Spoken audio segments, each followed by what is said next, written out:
Black Star Network is here. Hold no punches. I'm real revolutionary right now. Support this man, Black Media. He makes sure that our stories are told. Thank you for being the voice of Black America, Roland. Stay black. I love y'all. All momentum we have now, we have to keep this going. The video looks phenomenal. See, there's a difference between Black Star Network and Black-owned media and something like CNN. You can't be Black-owned media and be scared. It's time to be smart. Bring your eyeballs home. You dig?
Today is Monday, February 12, 2024. Roland Martin Unfiltered, broadcasting live from Columbus East High School, where I am participating in the first event for Black Girl Dad Week. I'm going to be joined here by Congresswoman Joyce Beatty for a fireside chat, so look forward to bringing that live to you as well. But on today's show, in the last-ditch effort, Donald Trump wants the Supreme Court to hear his immunity case after it was thrown out by the appeals court. We'll talk about that on the show. Plus, Trump also literally said over the weekend that the hell with our NATO allies. If Russia attacks them, he'll let them do it. That man has no business being in the Oval Office. Also, Defense Secretary Llyod Austin is back in the hospital. We'll tell you why. Plus, a black truck driver who a K-9 officer attacked during a traffic stop settles with an Ohio city. Plus, a Michigan state lawmaker loses his staff and committee appointment after a racist post. That keeps happening when it comes to a lot of these Republicans. Also, we lost a giant, Joseph Dudley Sr., black entrepreneur in the hair care business, passed away over the weekend. We'll pay tribute to him as well. Folks, it is time to bring the funk. I'm Roland Martin Unfiltered on the Black Star Network. Let's go. He's got it. Whatever the miss, he's on it. Whatever it is, he's got the scoop, the fact, the find. And when it breaks, he's right on time and it's rolling. Best believe he's knowing. Putting it down from sports to news to politics. With entertainment just for kicks, he's rolling. It's on go, roll, y'all. It's Roland Martin, yeah. Rolling with Roland now. He's funk, he's fresh, he's real, the best, you know he's Roland Martin now.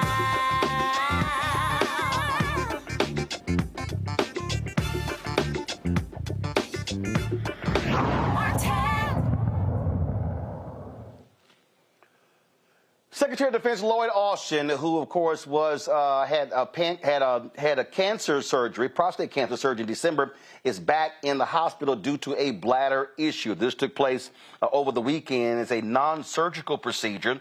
Pentagon Press Secretary Major General Pat Ryder is providing update on Austin's condition. According to Secretary Austin's doctors, after a series of tests and evaluations, he was admitted yesterday evening into the critical care unit at Walter Reed for supportive care and close monitoring. Now, shortly before today's briefing, we released an update from the Secretary's doctors at Walter Reed regarding his status. And to ensure everyone here today and those watching have the same information, I will read that full statement. This is a statement from Dr. John Maddox, Trauma Medical Director, and Dr. Gregory Chestnut, Center for Prostate Disease Research of the Murtha Center, Director at Walter Reed National Military Medical Center in Bethesda, Maryland. Beginning the statement, quote, Secretary of Defense Lloyd J. Austin III underwent non-surgical procedures under general anesthesia to address his bladder issue. We anticipate a successful recovery and will closely monitor him overnight. A prolonged hospital stay is not anticipated. We anticipate the Secretary will be able to resume his normal duties tomorrow. The current bladder issue is not expected to change his anticipated full recovery. His cancer prognosis remains excellent, end quote. Moving forward, we will continue to provide updates as new information becomes available regarding Secretary Austin's status, and we all certainly wish him a speedy recovery. In the meantime, Secretary Austin will no longer travel to Brussels this week as originally scheduled. Secretary Austin, of course, was supposed to testify before the House Armed Services Committee on February 29th regarding his previous hospitalization and the failure to notify senior congressional leaders as well as the White House. Joining me right now, my panel, Dr. Julianne Malveaux, economist, president emerita of Bennett College. She joins us out of D.C. Dr. Amakongo Dibinga, senior professorial lecturer, School of International Service at American University, also out of D.C. Renita Shannon, former Georgia State Representative out of Atlanta. Glad to have all three of you here. Renita, I want to start with you. The reality is this here. Secretary Austin made a huge mistake initially when he failed to notify the White House and Congress. Now he's back in the hospital. They put in place the proper notification, so we got that over the weekend. And look, this is one of those things that we talk about. Black men, prostate cancer, issues that we face. I mean, look, we just lost Dexter King to prostate cancer. This is one of those issues that we talk about. And so we're glad to see that, again, he's having it addressed. But they have to do the right thing in notifying key personnel because he serves in one of the most important positions in all of government. Absolutely. And this is an unfortunate update that the Secretary is having, issues, medical issues again, that are continuing to dog him. But I am happy to hear, that he is expected to make a full recovery. I also think that it's important that we do, give credit that they did hear the prior concerns about not being transparent about his health, which we saw, I think it was a couple months ago, maybe a month ago or so. So I do appreciate that they have, put in process a way to keep the public, up to date and being transparent about his health issues. So I do think that's important because a lot of times, definitely the public has a lot of criticisms for elected officials and for government. But it is important that when criticisms are lodged and then you see changes in elected officials, that is also uplifted. So overall, I'm happy to see that transparency is back. We've got an update. But it is unfortunate that he's continuing to have health issues, and I wish him well. Congo, again, he's a private individual. He was very private. But this is one of those things that I think if he goes public and he talks about this, it could have an impact on other men, especially black men, who are afraid to deal with their prostate cancer issues. Oh, absolutely. I mean, look at the other legend we lost, as relates to Joe Madison as well. And, the fact of the matter is people who know Lloyd Austin, Secretary Austin, who have known him long as he's always been a private person, they kind of assumed that things like this were going to happen. And he's been a little bit more vocal about it, but he clearly has discomfort in talking about it. And I hope that the fact of the matter is that those of us out here, like what we're doing tonight, we're not saying, oh my gosh, here we go again, he should resign.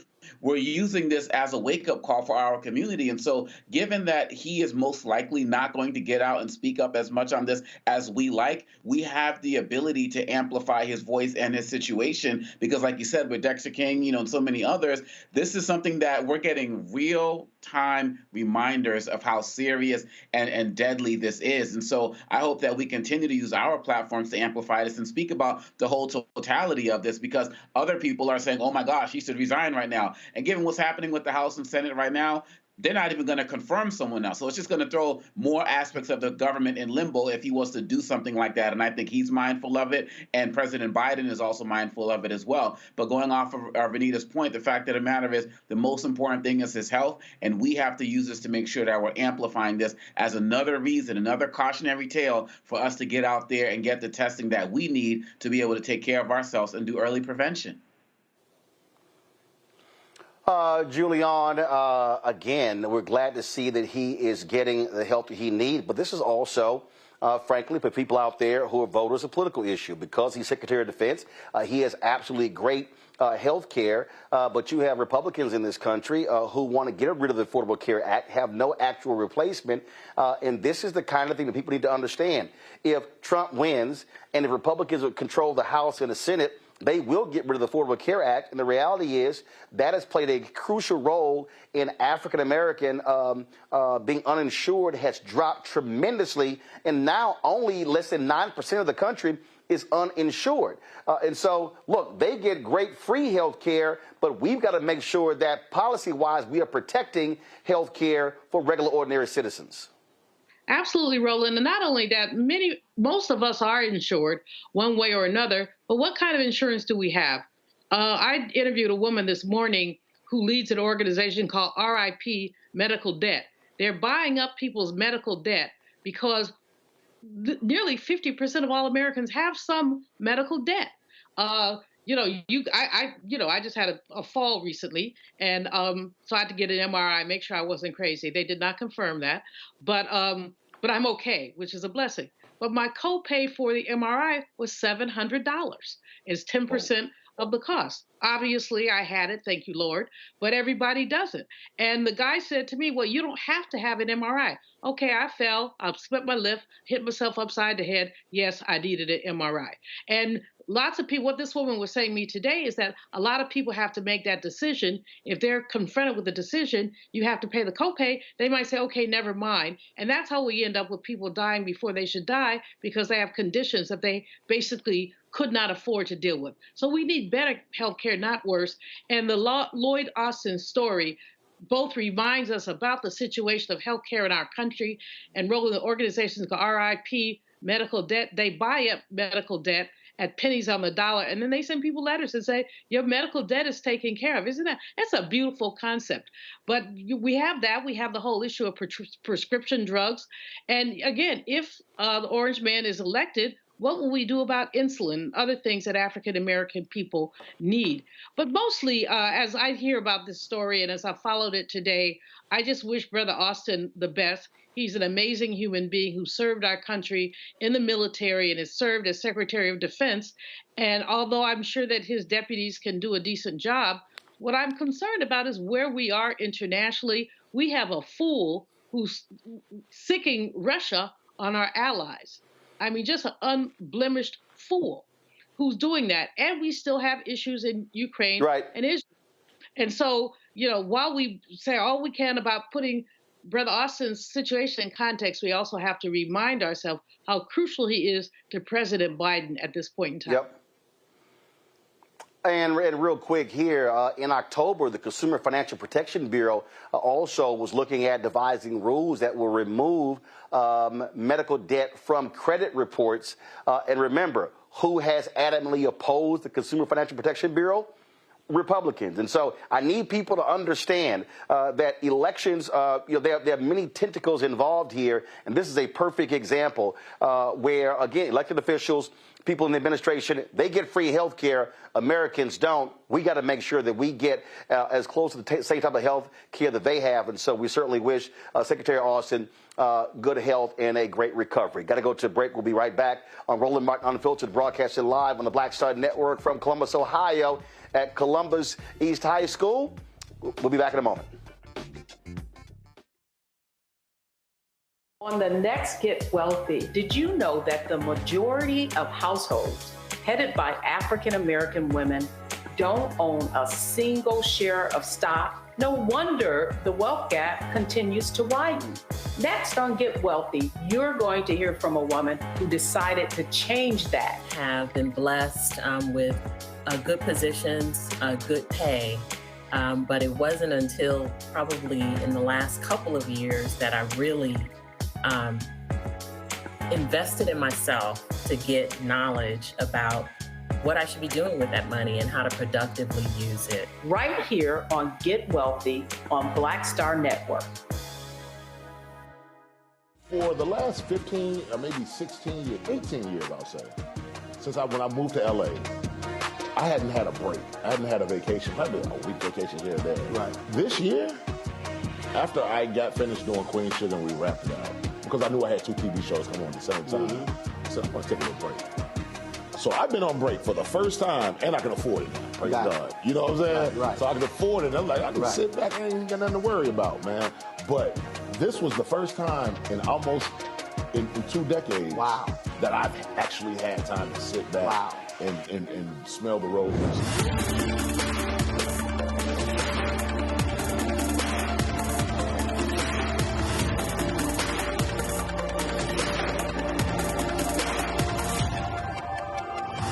What's up, y'all? This is Wendell Haskins, a.k.a. Win Hogan at the Original T Golf Classic. And you know I watch Roland Martin Unfiltered.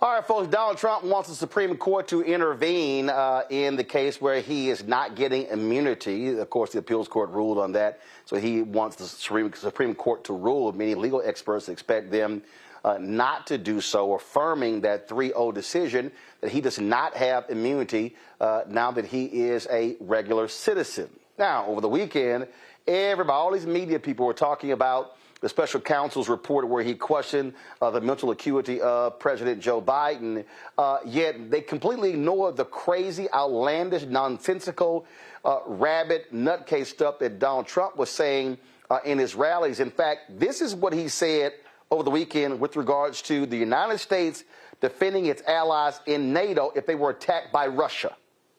The presidents of a big country stood up and said, well, sir, if we don't pay and we're attacked by Russia, will you protect us? I said, you didn't pay? You're delinquent? He said, yes, let's say that happened. No, I would not protect you. In fact, I would encourage them to do whatever the hell they want. You got to pay. So, Omokongo, here you have an individual who wants to go back to the Oval Office who is literally saying, hey, it's no problem for Russia to attack our allies. NATO is one of the most successful alliances we have. We literally have signed agreements by being a member of NATO that if our allies are attacked, we are to defend them.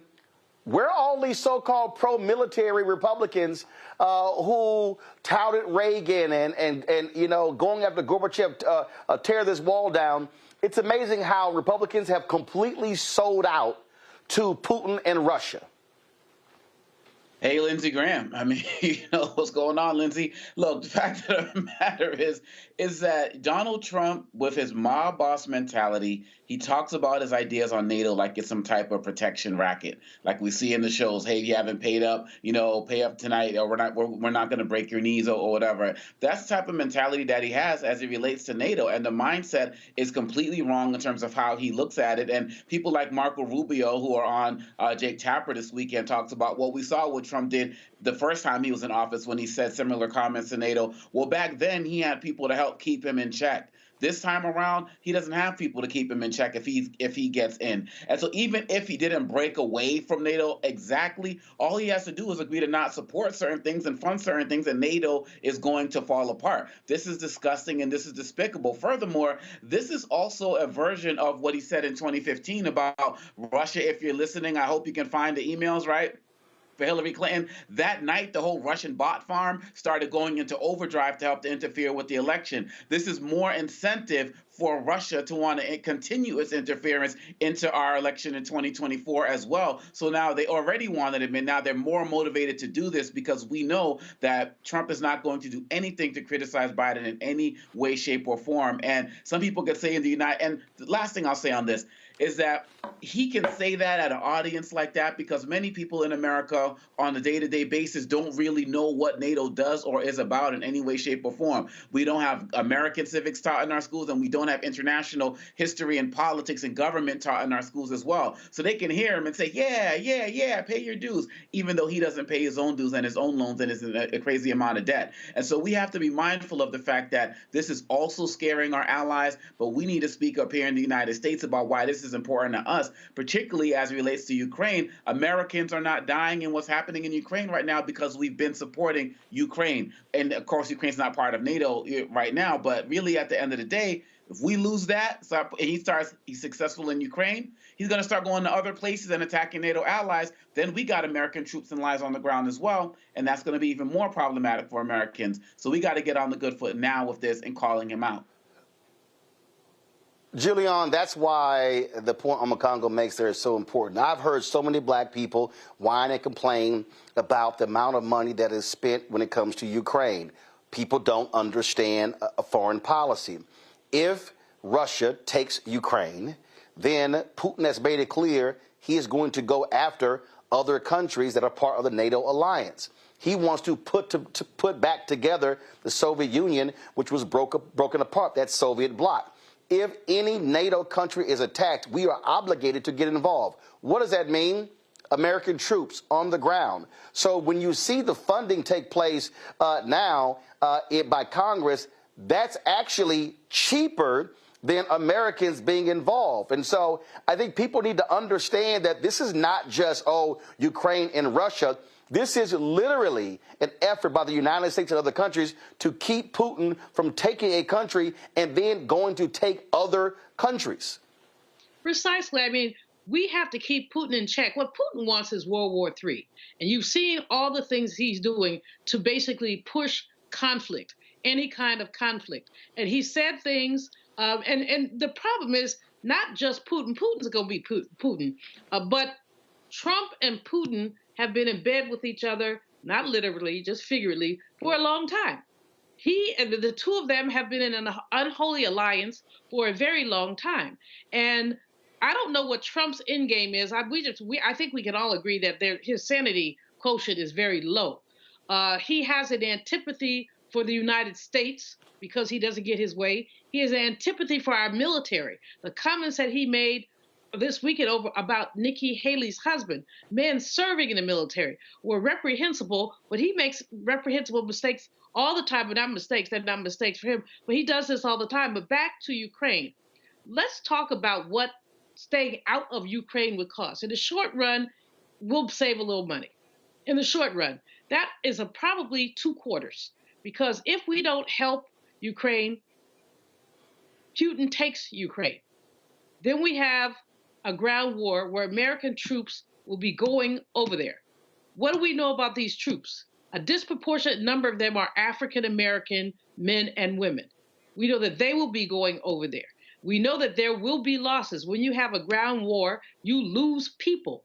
You know that, again, we already are losing people to the wars on the streets here at home. We'll be losing people abroad. And a disproportionate amount of that, although Black women do serve in the military and serve disproportionately to white women, but we'll lose a lot more Black men. So what Black folks need to understand is just because it's not in your face doesn't mean it's not happening.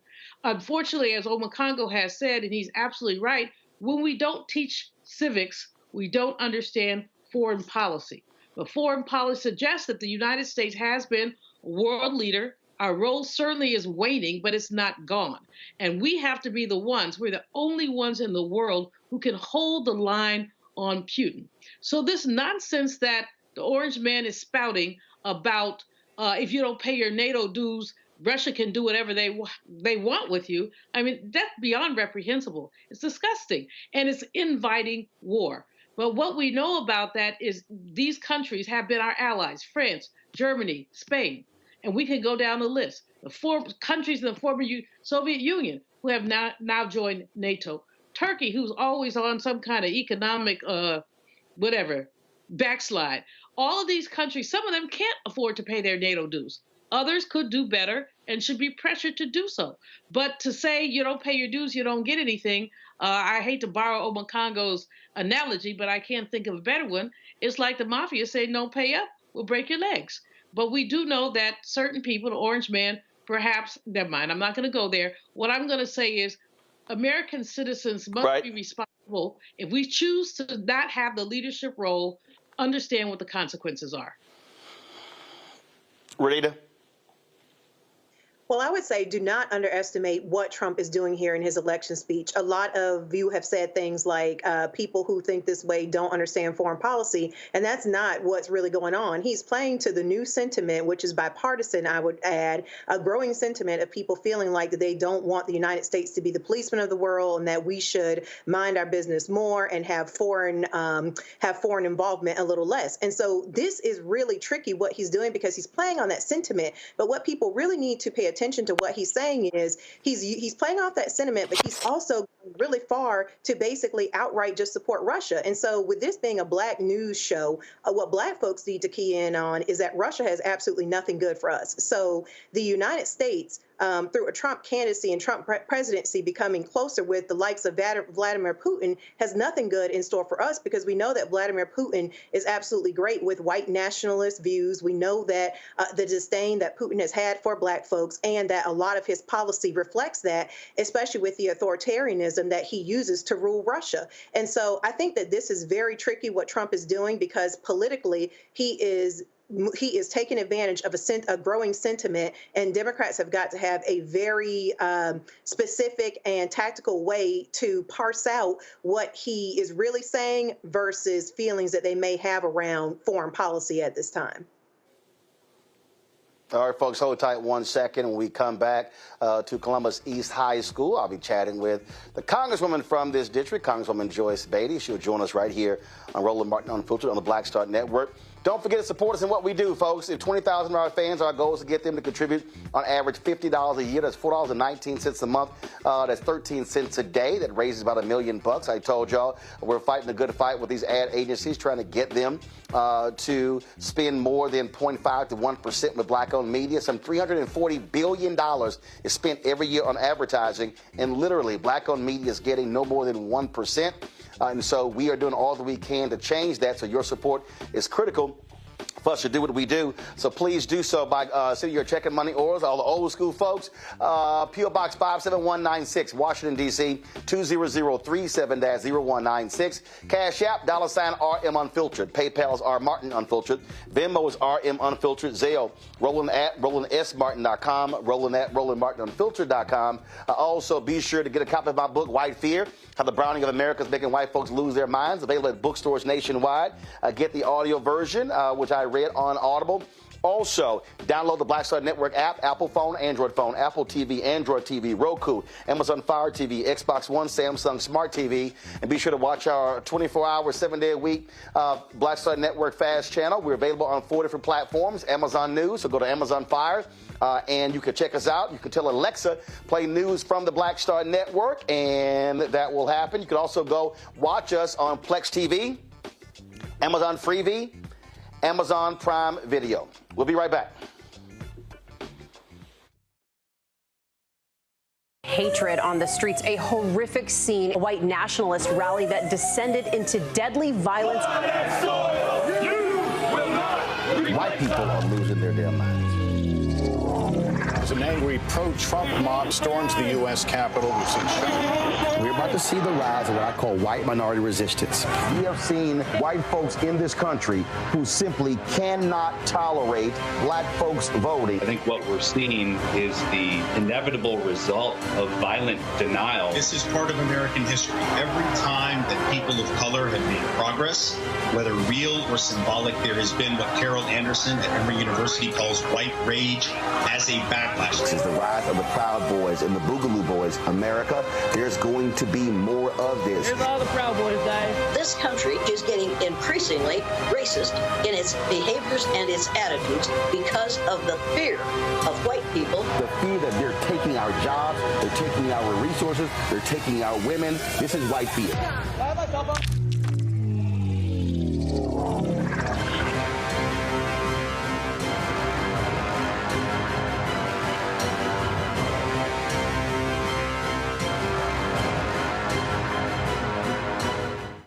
Grow your business or career with Grow with Google's wide range of online courses, digital training, and tools.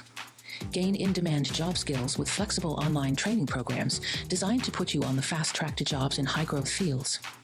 No experience is necessary. Learn at your own pace.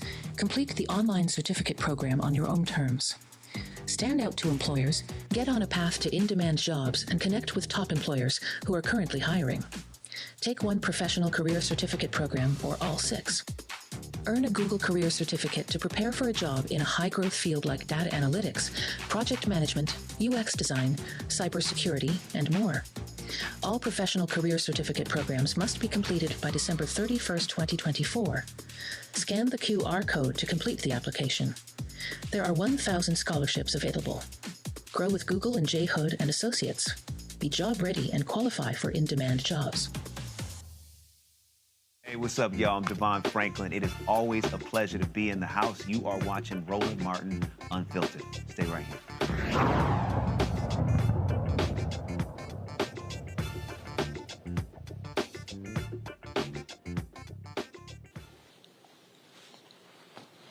All right, folks, it is Black Girl Dad Week here in Columbus, Ohio. That's why I am here. And so in about 30 minutes, I have some comments to make. I have more than 1,000 people who are here. They've sold out the event. There's going to be a fireside chat with me and my next guest, Congresswoman Joyce Beatty. Glad to be back in Columbus. How you doing? Thank you. It's always good to have you here. People are so excited. It's sold out. We had to move to this venue because it was large enough to handle Roland Martin Unfiltered. I'm certainly glad to be here. Looking forward to it. Let's talk a little politics. Yes. This has been one of the most unproductive Congress Congresses in American history. The number of bills passed is just crazy, all because Republicans have no idea what the hell they're doing. We've never in the history had what we've had this year. Think about it. It took us 4 days and 15 times just for Republicans in the majority to elect a speaker. And then they allowed one of their members to be able to have the speaker vacate the chair, and it was successful. And now former Speaker McCarthy's not there. New Speaker Johnson. No one brings bills to the floor that can't pass. And he was so embarrassed last week. He was in the chair thinking he was going to have a victory. And then he tried to run and get out of the chair so he wouldn't have to be in the chair to lose on his whole bill.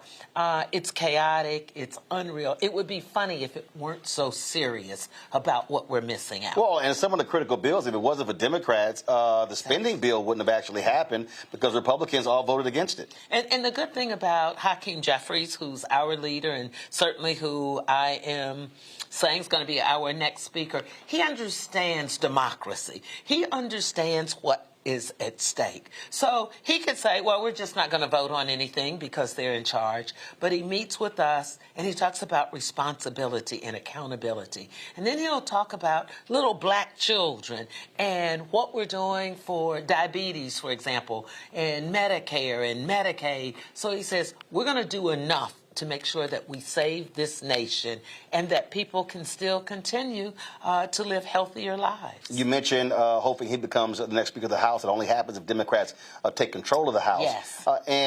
I was on Twitter when I landed today.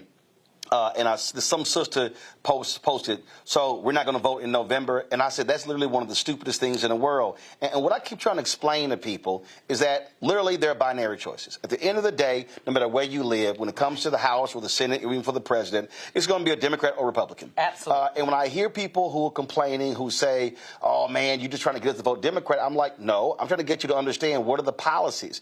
And the reality is, if Republicans keep control of the House, take control of the Senate, and Trump wins, the things that we talk about, Affordable Care Act, civil rights, voting rights, even assistance for businesses. Look, when Democrats control the House, you were over a subcommittee that specifically looked at in the financial services area, businesses, with these companies, how they were not supporting African Americans. Republicans took control; they got rid of that subcommittee. That's a perfect example. Didn't let us talk about it at all. And what I have to say, especially to folks who look like us, people are losing their jobs because they're saying you cannot hire black people. You cannot put them in higher positions. And we didn't hire, as you know, you're black, you're on the radio, national news, but you are exceptional. It's not like we just go out there and say, okay, we want black people. We have more qualified, brilliant folks who are in these positions, and we want to keep them there. Think about health care. When you look at health care for everyone, young folks were able to stay on their parents' insurance till they were 26. If you had a pre-existing condition, they wanted to take away your health care. Now more people have health care through this administration that we've had in the history. If you want to talk about folks that look like us, this president has hired more black people in cabinet positions and significant positions than all the other presidents added up. So I'm like you. I want you to vote, and I want you to understand what's at risk. And that's the thing. No one's perfect, but if you don't vote, you don't have a voice. Last week, House Democrats had their caucus gathering at Lansdowne Resort. President Biden was there. And one of the things that we look at this election, you have all of these folks talking about his age, talking about, well, their concerns. Look at the polling data as well. But I keep saying to people, look, at the end of the day, look, I said it when he won last time, he was running again. So I'm like, I don't know why anybody's shocked he's actually running again. And what I say is, what got done? What got done? And again, this is not a question of, oh, you're pushing one or the other. No, I'm sitting here looking at exactly what got done, and then going, okay, if you want to talk about inflation going low, Republicans said the Inflation Reduction Act was not going to help.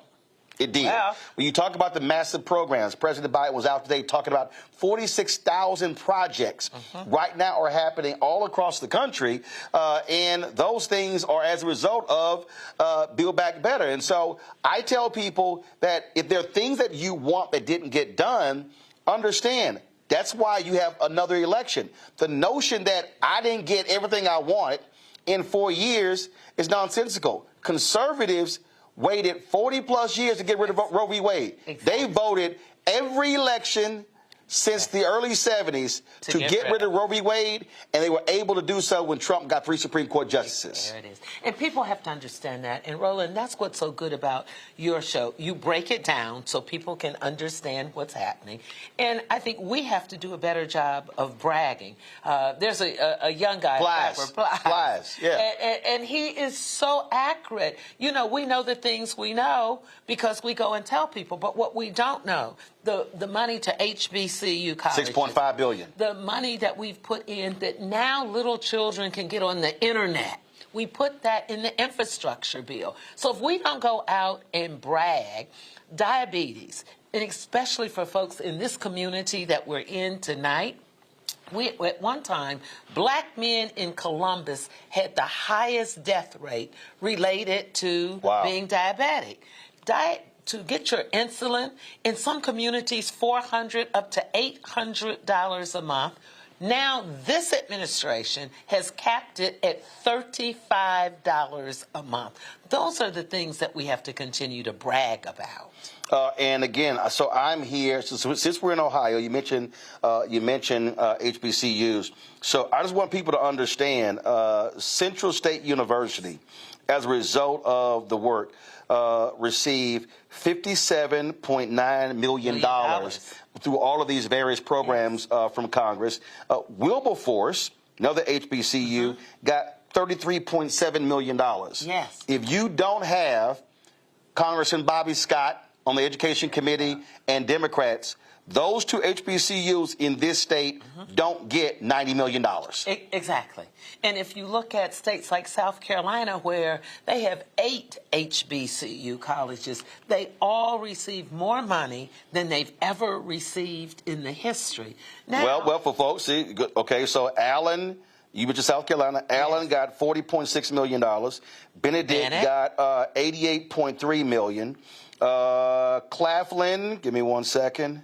Okay, and I got to pull a chart up. So I'm actually reading the flow chart from Department of Education, and this is the thing again that I'm always trying to explain to people how we have to be very clear and read the numbers. So we're talking about significant numbers: Clinton College, Denmark Technical College, Morris College, South Carolina State, Voorhees College got $69 million, 8.9, 11.6, 15.6, 77.6, 28.2. If I do a real quick math calculation right here, South Carolina colleges got in excess of $250 million. There you go.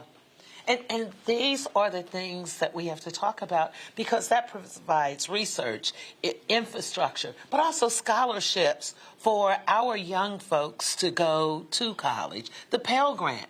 Many folks couldn't go to college. I wouldn't have been able to go to college and graduate. First generation going to college, but for having support and scholarships. So we're making a really big difference. People talk about inflation. It's down. Gas prices have moved downward. This president got us through a global pandemic. I mean, conversely, we had somebody telling you to go out there and drink bleach and don't worry about it. Well, also keep in mind, Republicans want to cut those Pell Grants. Exactly. And those disproportionately impact African Americans. We're going to take some questions from our panel. Julian Malvo, you're president emerita of Bennett College, so you get to ask the first question for Congresswoman Beatty. For Congresswoman and my soror, and my friend, Congresswoman Beatty, it's so good to see you. And thank you for lifting up the administration and the work that's been done. When we look at the infrastructure bill, and we look at our cities, because we're having so many challenges in our cities now. The Biden administration has put lots into our cities, but what more is on the chopping block if the orange man is elected?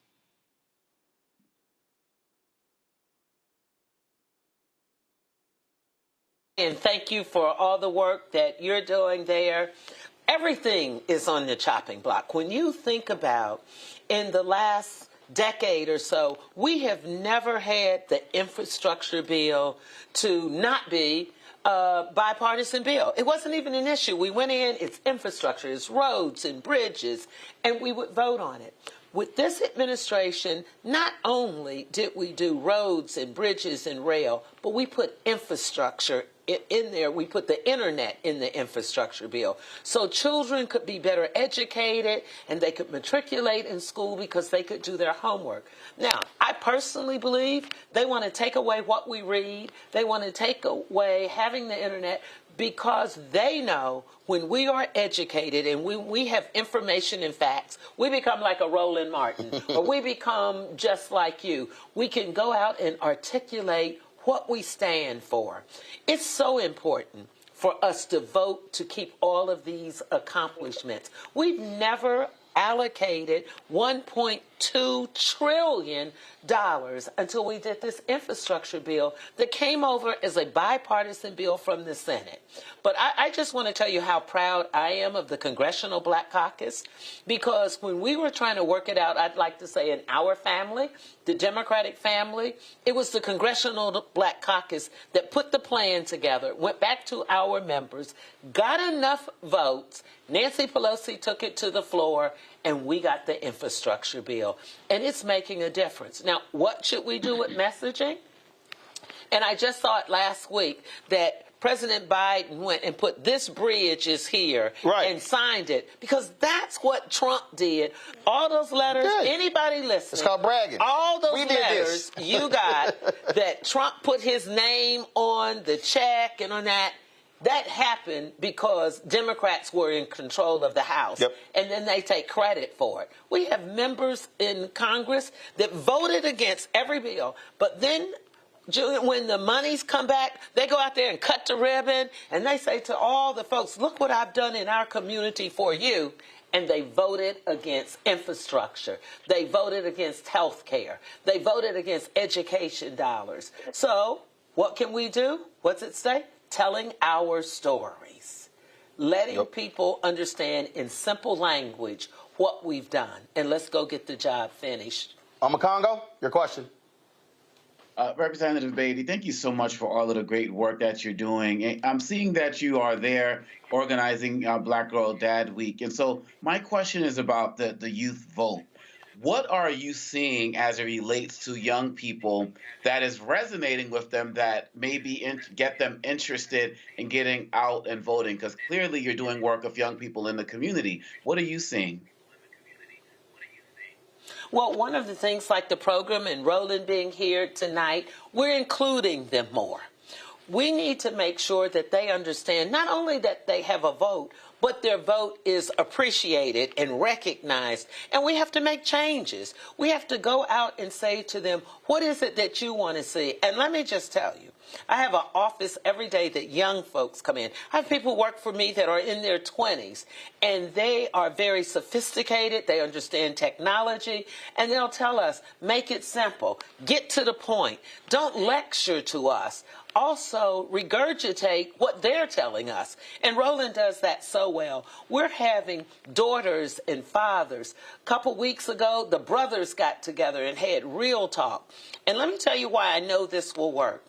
When we went into barbershops, into the streets in our last election here, when they were trying to take away our freedoms after the Dobbs decision, Roe v. Wade, we had a 10-year-old girl who was raped. She couldn't get an abortion, even though her parents, her medical providers felt that's what she had to do. She had to go to Indiana. But when the Republicans tried to put the abortion bills, whether you were dying, whether you were raped, on the ballot, brothers came out, men came out and voted, because what we told them was they were taking away your freedoms.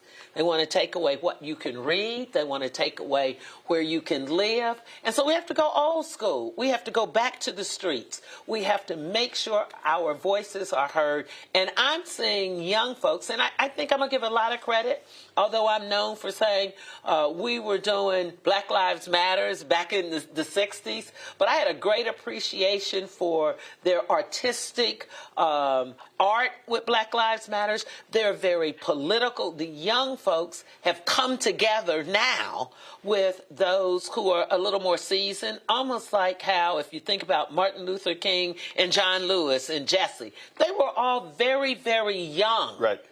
And they went in with Martin, who was older, but what they realized... Not much. But what they realized, they were stronger together. Right. And that's what we're hoping for, that we are stronger together. Renita?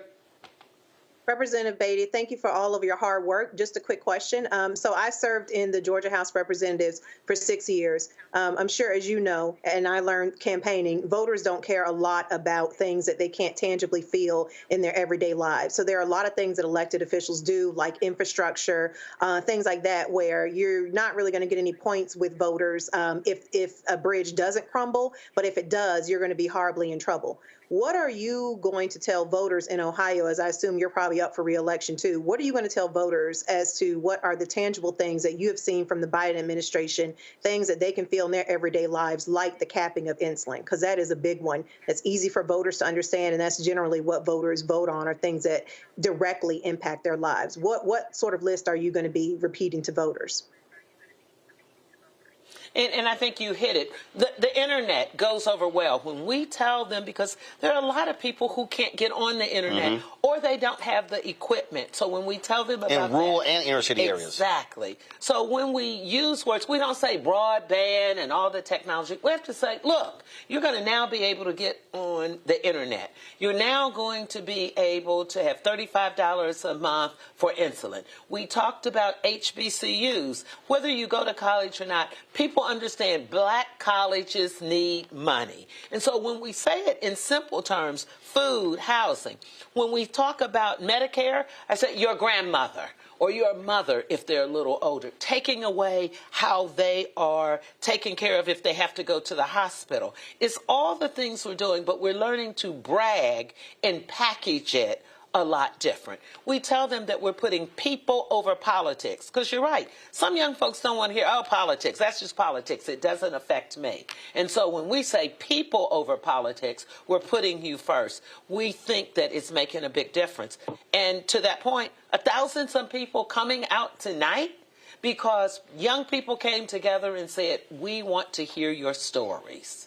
All right, then. Well, Congresswoman Beatty, thank you. Well, appreciate it. Always glad to have you on the show.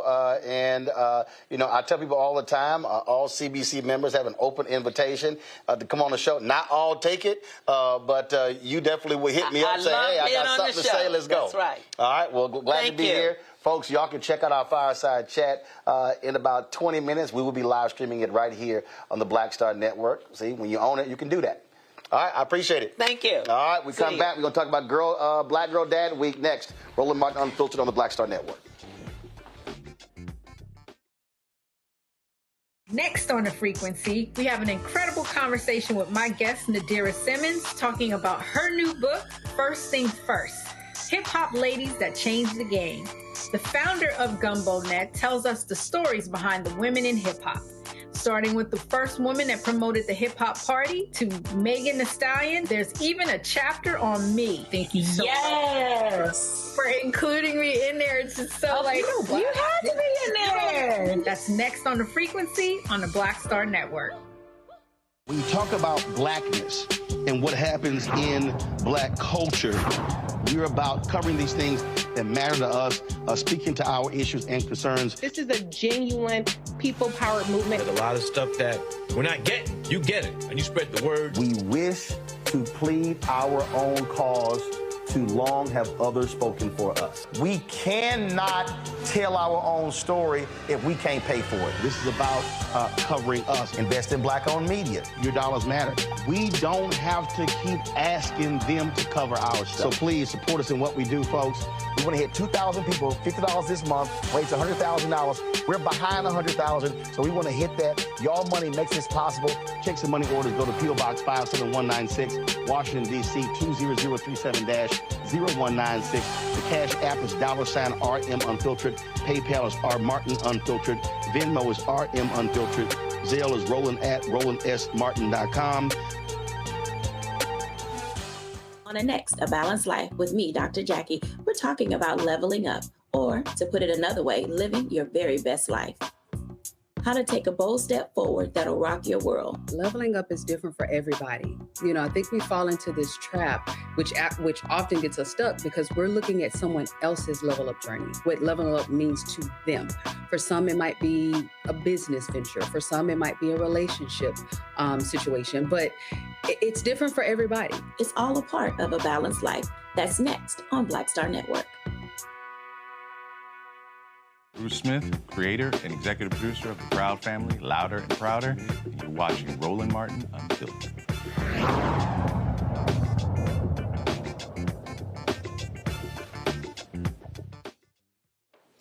All right, folks, welcome back to Roland Martin Unfiltered right here on the Black Star Network. So as you can see what I'm wearing, and y'all know I rarely, when I'm speaking, I'm dressed like this here, but today is a special day. On Friday, Janine Russell, the widow of Bill Russell, sent me this hoodie and this shirt. Because today marks the 90th birthday of Bill Russell. He passed away, the basketball great passed away in 2022. And so you have this here, and of course on the back you actually see all the markings on the back as well. And so they're selling these here to benefit the foundations that bear Bill Russell's name, to assist all of those efforts. You can go to legendssuite.com. Guys, show the photo. This is the card that came in the package. If you go to my Instagram page, you'll see I did a box unveil. So this here is the card that accompanied it, again, from Janine Russell, the widow of Bill Russell. I was texting his daughter, Karen, earlier today as well. And so I must say, Omakongo, it's great that the Russell family is doing this to keep his memory alive. I'm sorry, I just released the panel. It's great that they're doing this to keep his memory alive, but also the great things that he did. Normally, of course, this weekend is NBA All-Star Game weekend. Normally, I would see Bill there. Normally, we would see Bill sitting there front row with the various players. But again, he passed away at the age of 88. A phenomenal man. If you have not seen the Netflix documentary on Bill Russell, you want to do so. It is an amazing documentary that talks about his life and legacy. And so go to Legend Suite. Come on, go to Joe. Come on, legendsuite.com to actually check out the gear. And if you want to support what Bill Russell is doing, please do so. All right, folks, real quick here. I'm here, at Columbus East High School. I'm going to clip this onto you right now. Yes, brother. This is Jewel Woods. He's here. First of all, Jewel, tell everybody, we put this right here. Well, people get to see the sausage being made, so we'll go ahead and do this here. So tell folks who you are and what is Black Girl Dad Week. No, thank you. First and foremost, can't... Slide this way. First and foremost, can't express enough gratitude for Brother Roland being here. Should I look there, Brother Roland? Look at the camera. So, yes, my name is Jewel Woods. I'm the founder and clinical director of Male Behavioral Health. Male Behavioral Health is an outpatient mental health practice dedicated to addressing the mental, emotional, and behavioral health needs of men and boys. Black Girl Dad Week was actually founded on a basic belief, which is it's better to actually light a candle than it is to curse the darkness.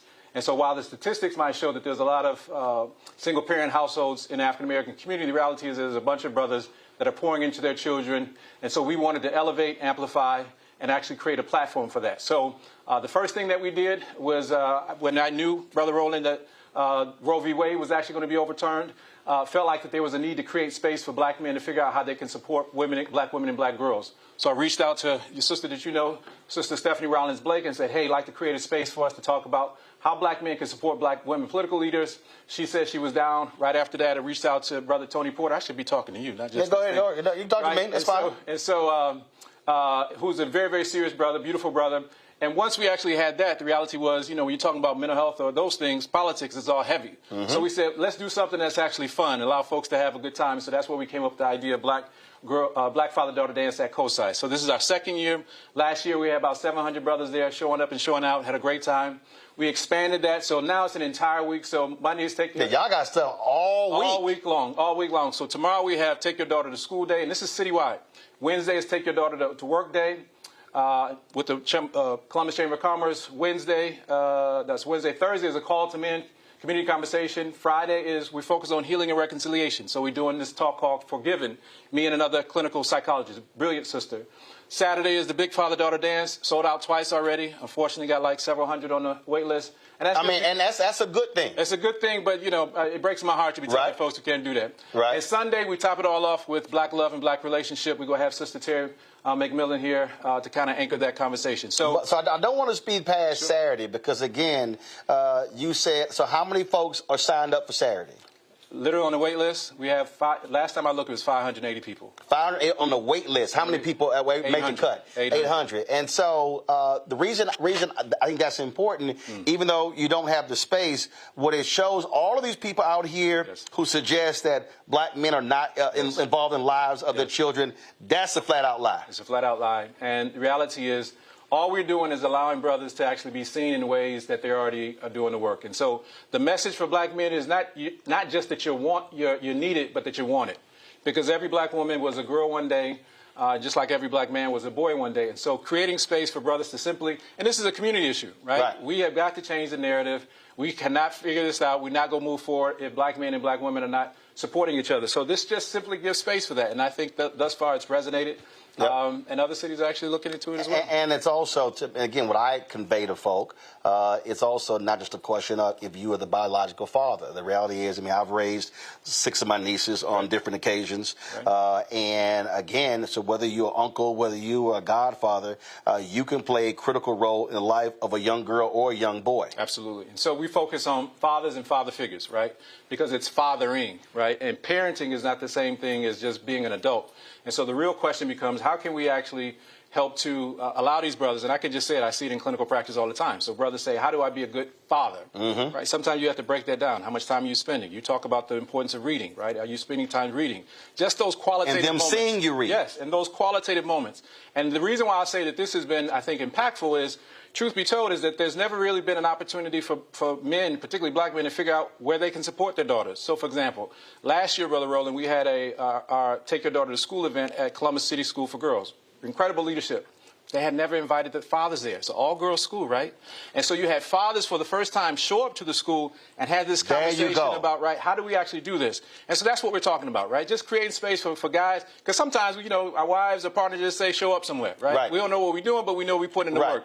But having an opportunity to really clarify. And also saying your voice matters. Oh, my gosh. Your perspective matters. Absolutely. And actually, if you're talking about being in school, and be real, right? My daughter is in the 8th grade. So sometimes it's just important to show up so that little brothers know that, you know, there's a brother there that actually has his daughter's best interest in mind. So all of that is the reason why we do Black Girl Dad Week. So thankful that you are here, right? The voice of Black America.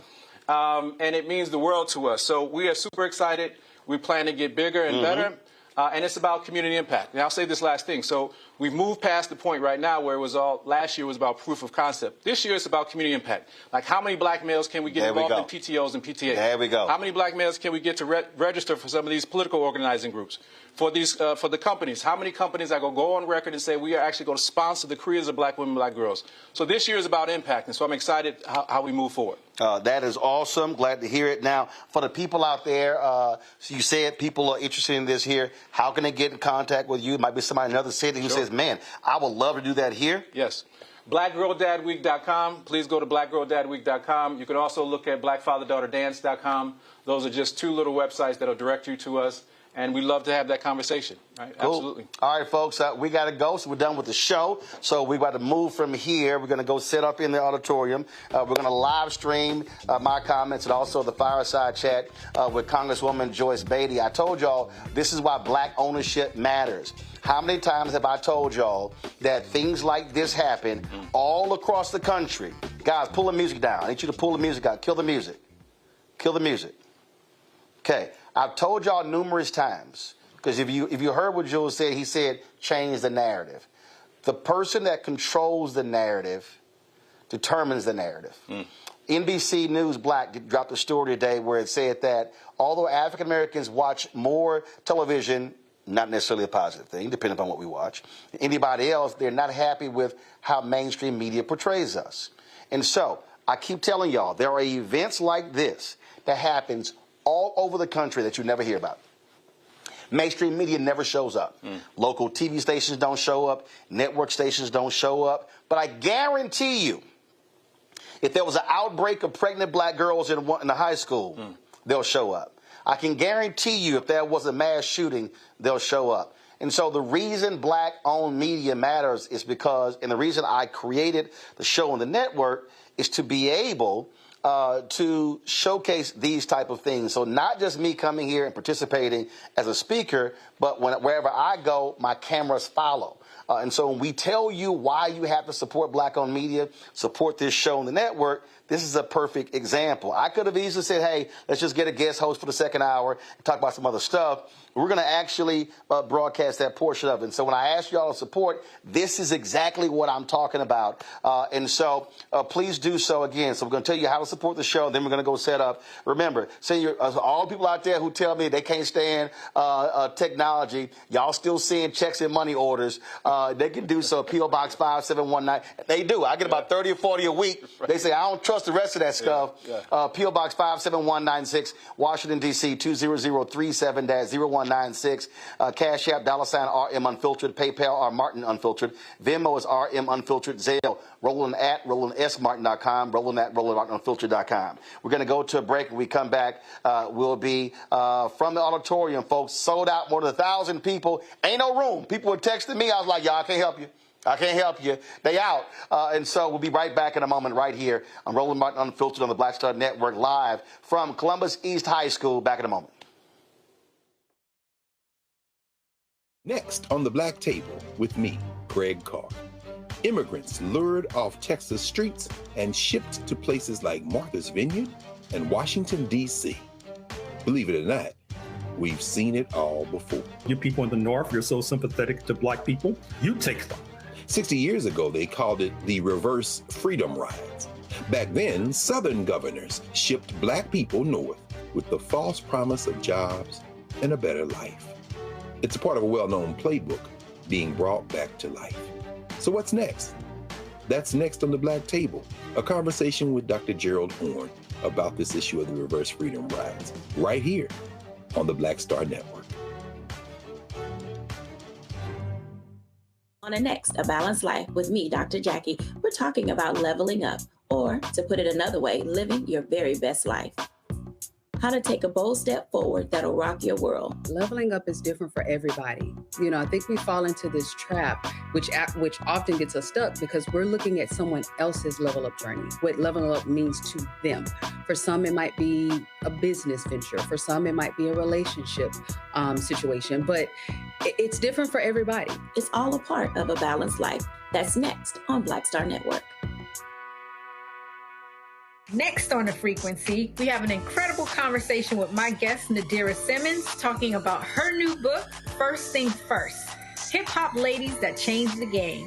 The founder of GumboNet tells us the stories behind the women in hip-hop, starting with the first woman that promoted the hip-hop party to Megan Thee Stallion. There's even a chapter on me. Thank you so much for including me in there. It's just so you had to be in there. That's next on The Frequency on the Black Star Network.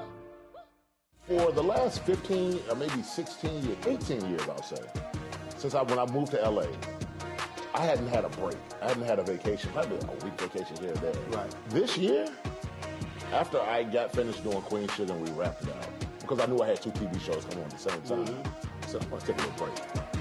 So I've been on break for the first time, and I can afford it now. Praise God. You know what I'm saying? Right. So I can afford it. I'm like, I can sit back and ain't got nothing to worry about, man.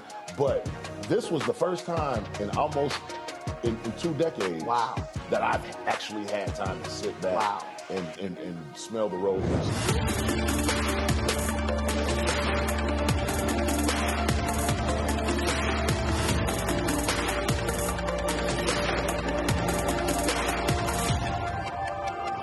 On the next Get Wealthy, did you know that the majority of households headed by African American women don't own a single share of stock? No wonder the wealth gap continues to widen. Next on Get Wealthy, you're going to hear from a woman who decided to change that. Have been blessed with good positions, good pay.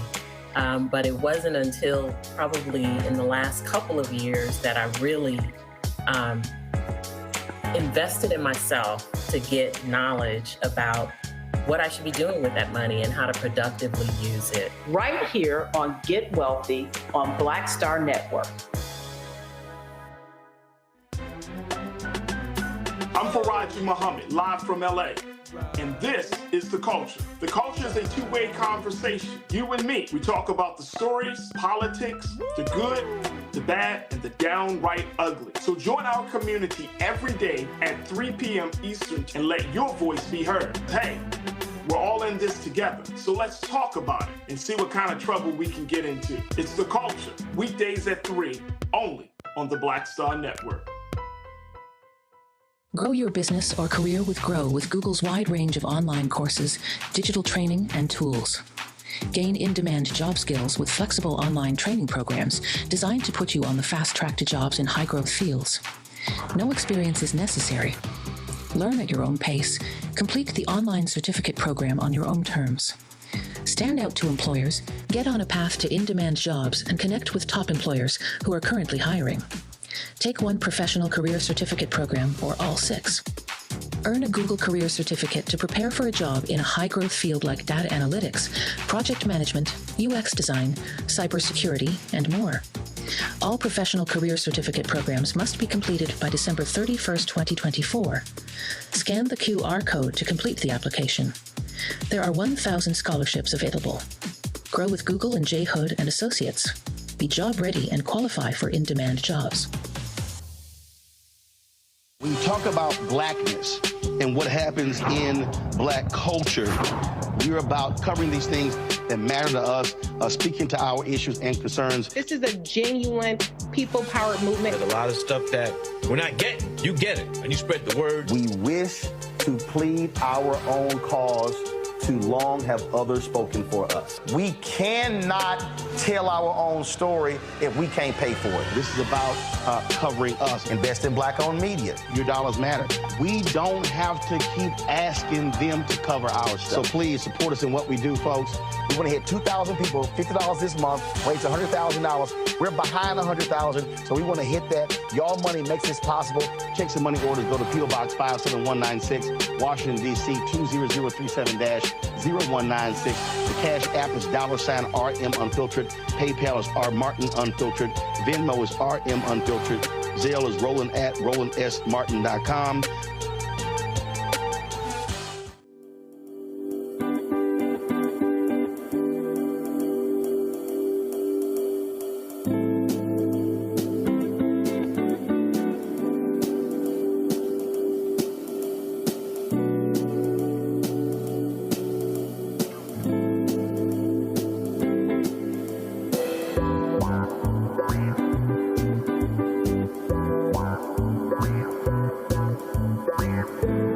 Hatred on the streets, a horrific scene, a white nationalist rally that descended into deadly violence.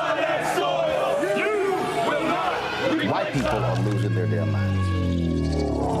As an angry pro-Trump mob storms the U.S. Capitol, we're about to see the rise of what I call white minority resistance. We have seen white folks in this country who simply cannot tolerate black folks voting. I think what we're seeing is the inevitable result of violent denial. This is part of American history. Every time that people of color have made progress, whether real or symbolic, there has been what Carol Anderson at Emory University calls white rage as a backlash. This is the rise of the Proud Boys and the Boogaloo Boys. America, there's going to be more of this. Here's all the Proud Boys, guys. This country is getting increasingly racist in its behaviors and its attitudes because of the fear of white people. The fear that they're taking our jobs, they're taking our resources, they're taking our women. This is white fear.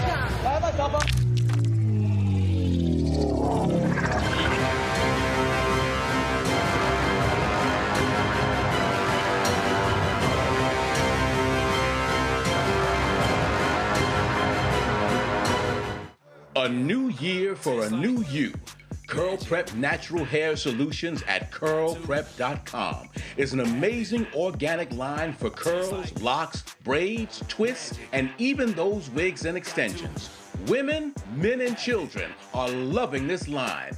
Look at this video and you be the judge. People line up to see this product in action at hair shows, and when they take a seat and try it, they don't believe it's their hair. Buy the products at curlprep.com. It works on all hair types. Use code ROLAND, that's ROLAND, lowercase letters, to get a 15% discount. Parents, remove the ouch. You will love this system because you can comb the product through your child's hair with your fingers. Seasoned saints are loving the product. It's all at curlprep.com. Use code ROLAND, lowercase letters, to get a 15% discount. You won't believe it's your hair. Give me that bass, give me that beat. Hit on your tongue, I can feel an explosion. I'll take another if we keep it going. For the last 15 or maybe 16 years, 18 years, I'll say, since when I moved to LA, I hadn't had a break. I hadn't had a vacation, probably a week vacation here and there. Right. This year, after I got finished doing Queen Sugar and we wrapped it out, because I knew I had 2 TV shows coming on at the same time, I said, I'm going to take a little break. So I've been on break for the first time, and I can afford it now. Praise God. You know what I'm saying? Right. So I can afford it. I'm like, I can sit back and ain't got nothing to worry about, man.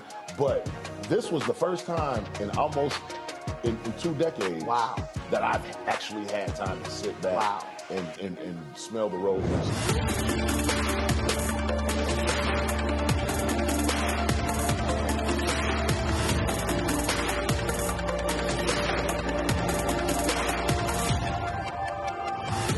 On the next A Balanced Life with me, Dr. Jackie, we're talking about leveling up, or to put it another way, living your very best life.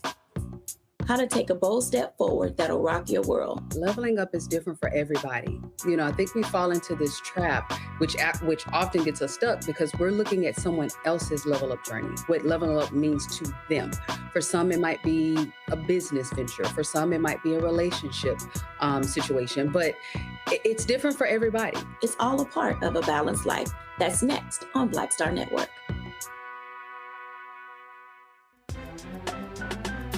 I'm Faraji Muhammad, live from LA.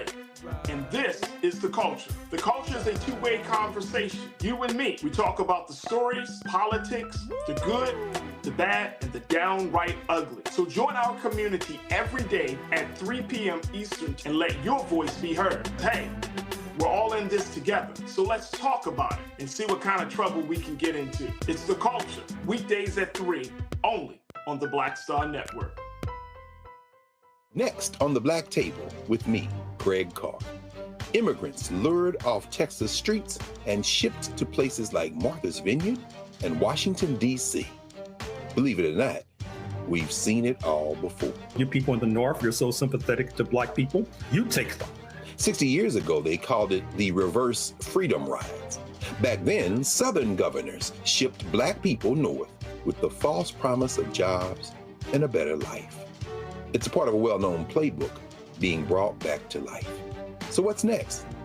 That's next on the Black Table, a conversation with Dr. Gerald Horne about this issue of the reverse freedom rides, right here on the Black Star Network. When you talk about blackness, and what happens in black culture. We're about covering these things that matter to us, speaking to our issues and concerns. This is a genuine people-powered movement. There's a lot of stuff that we're not getting. You get it, and you spread the word. We wish to plead our own cause. Too long have others spoken for us. We cannot tell our own story if we can't pay for it. This is about covering us. Invest in black-owned media. Your dollars matter. We don't have to keep asking them to cover our stuff. So please support us in what we do, folks. We want to hit 2,000 people, $50 this month, raise $100,000. We're behind 100,000, so we want to hit that. Y'all money makes this possible. Check some money orders. Go to P.O. Box 57196, Washington, D.C. 20037-0196. The Cash App is $RM Unfiltered. PayPal is R Martin Unfiltered. Venmo is RM Unfiltered. Zelle is Roland@RolandSMartin.com. Grow your business or career with Grow with Google's wide range of online courses, digital training, and tools. Gain in-demand job skills with flexible online training programs designed to put you on the fast track to jobs in high-growth fields. No experience is necessary. Learn at your own pace. Complete the online certificate program on your own terms. Stand out to employers, get on a path to in-demand jobs, and connect with top employers who are currently hiring.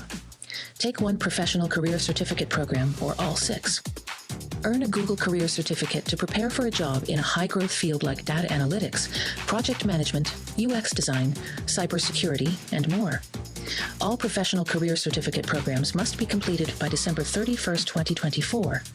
Scan the QR code to complete the application. There are 1,000 scholarships available. Grow with Google and J. Hood and Associates. Be job ready and qualify for in-demand jobs.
So the second bit of housekeeping has to do with, what did I want to say? All right. So let me just say this because I think it's worth saying, and it has to do with, basic sort of housekeeping that's important for tonight. There's no doubt that this is a very difficult time for this nation and probably for this world. Part of the reason why this conversation is important. And there's no doubt, for example, that there's some strong feelings, particularly about things that are happening around the world, and I'd say even more particularly these days in the Middle East. I'm mentioning that now because it's been brought to my attention that for whatever reason, there's some people who follow around our dear sister and make it their business to actually protest. And while I will say, for example, that it's absolutely important to make sure that we have voices, particularly around very important conversations, I'll let you know that nobody actually reached out and said, hey, you know what, we'd like to actually have a conversation. And so what I want to say is that for those folks who may or may not choose to protest during an event that's about black issues, the reality is that we might begin to question not just your interests, but your intentions. Okay? We might not just begin to question your topics of interest, but your treatment, particularly of black officials. And so for a woman that has dedicated her life to supporting our people and supporting black folks, I want to say loud and clear, there will be no silencing of our black sister, Congresswoman Joyce Beatty, tonight. That's just housekeeping. That's just basic housekeeping, all right? So the last bit of housekeeping has to do with how this is going to flow. Right after this, we'll begin our program, and we'll start off with opening prayer. But there's two things that's really important. During our Q&A, our community Q&A, as opposed to having people come up in the hallways, what we're going to do right now is actually pass out some cards. And so if you have a question that you want to ask as a part of the community conversation, that actually has to be submitted, okay? Two ways in which you can do that. There's going to be some cards that you can write them down, and the young folks would actually collect those and bring them up. But there's also, you can actually submit your questions online. Again, if you didn't get that little flyer, you can go to thestateofblackamerica.org, thestateofblackamerica.org, all one word, and you can submit your questions there, and that will be the basis for the community Q&A. Those are the two bits of housekeeping at this time. And so we're going to start our program, and we'll begin with Dr. Harold Washington to start us with an opening prayer.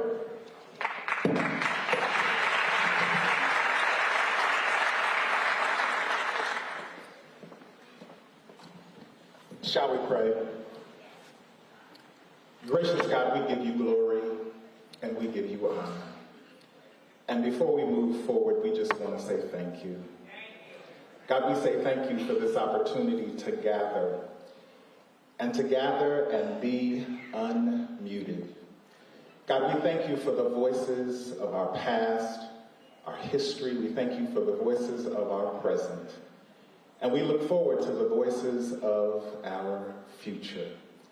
Now, God, we pray that the words of our mouths and the meditations of our heart, God, we pray that they would be acceptable in thy sight. Lord God, you are our refuge. You are our deliverer. And for that we say thank you.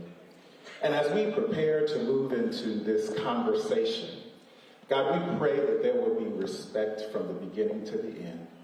We pray, Lord God, that there will be a voice of hope. We pray for a voice of affirmation. We pray that we will continually hear the voice of freedom. We pray, Lord God, that no one will feel dejected or anyone would feel like they were misused or overlooked. And so, God, as we close this prayer, we pray that at the end of the day, we will never forget your voice.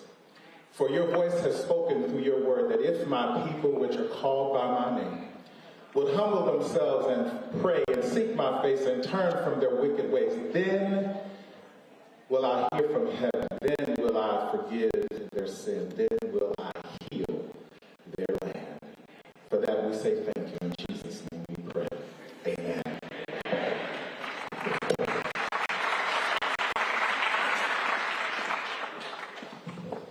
At this time, we're going to bring up East High School to do the official welcome. And of course, we would be remiss if we did not acknowledge Superintendent of Columbus City Schools, Dr. Angela Chapman. Thank you so much for joining us. Not just to mention some of my favorite folks, Todd Walker, Dr. Walker, and his incredible wife, Dr. Walker. If you want to just put your hands up. And by the way, I don't know if you folks actually are reading the Columbus Dispatch these days, but there's this beautiful piece that she wrote about her husband. So I'll mention the event that we're having on Sunday, which is Black Love and Black Relationship. But that sister actually mentioned something to me that kind of threw me away. I was talking to her and she said, marrying my husband was the best decision I ever made in my life. Man, I said, shoot, I wonder if my wife feels the same way. But one of the things that you'll see that was actually just printed this Sunday was the fact that we have 3 beautiful profiles that were written about Black love. So it was the Walker family. Jerry Saunders wrote about his beautiful wife, Gail Saunders, and their love. And another beautiful brother, Al Merriweather, who's not here, but he wrote about the love and the reality of losing his loved one. So Black love and Black relationship is something that we actually celebrated during this week, and I really appreciate that. So at this time, I want to bring East High School up here. Come on up.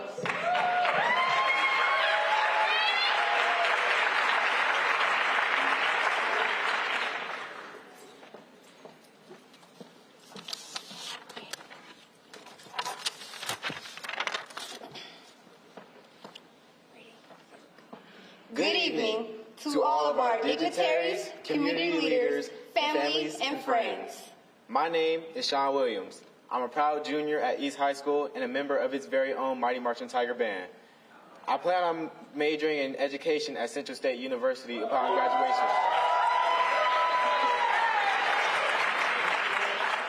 My name is Brianna Sullivan Bursey. I am a proud graduating senior at East High School and prospective freshman at the Jackson State University, where I hope to become a future JSTEC majoring in criminal justice. East High School, a historic and public high school of the Columbus City School District under the leadership of Dr. Angela M. Chapman, our superintendent. Hi. East High School was constructed in 1922, making this school almost 102 years old. However, renovation work was completed in December 2008. East High School is the home of your current commissioner, Kevin Boyce, your current city councilman, Nick Bankston, and your current state representative, Latanya Humphrey. Successful author Will Haga is another of East High's greats. He wrote a novel titled Tigerland about the school's stunning sports success in the late 60s, despite the prevalence of the civil rights movement. East High School is grateful for being notable for being Columbus's original black high school in the initial years of the Great Migration between 1940 and 1970.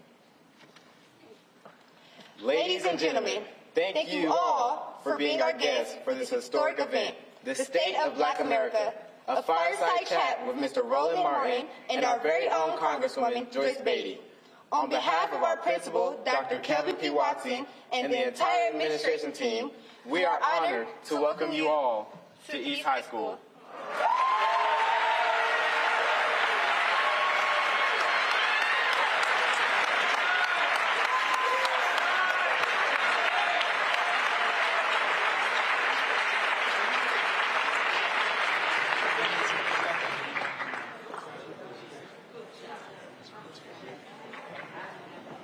Look at those young folks. Give them another round of applause. All right. While we're on East High School, this could not have happened without the leadership of Assistant Principal Karen Carey and the Principal, Dr. Kelvin Watson. So please give those senior leadership a resounding round of applause. Thank you so much, Columbus City Schools. So you'll see actually some of these beautiful students actually helping with some of this manual labor. So give these brothers, a round of applause, please. Appreciate you. Okay, so we are in our second year of Black Gold Dad Week. Last year, I would say, for example, was just a proof of concept. I think we did, create a lot of good community will. This year, we're actually at the point of community impact. So I'll just mention briefly, tomorrow's Take Your Daughter to School Day. So literally, we're going to have a program here at East High School, but all you men in here, please feel free to tell the other men to take your daughter to school, take pictures and all that stuff. We're really interested in the idea of impact. But I want to say that we're in our second year. We really could not have actually started Black Gold Dad Week without the support of the person that I'm going to bring up right now. The Columbus Urban League actually supported us when this was just a dream that I had in my head. And actually, it's through the support of the president and CEO of the Columbus Urban League that we actually have the benefit of being here today. So I want to bring on President and CEO Stephanie Hightower to say our introduction.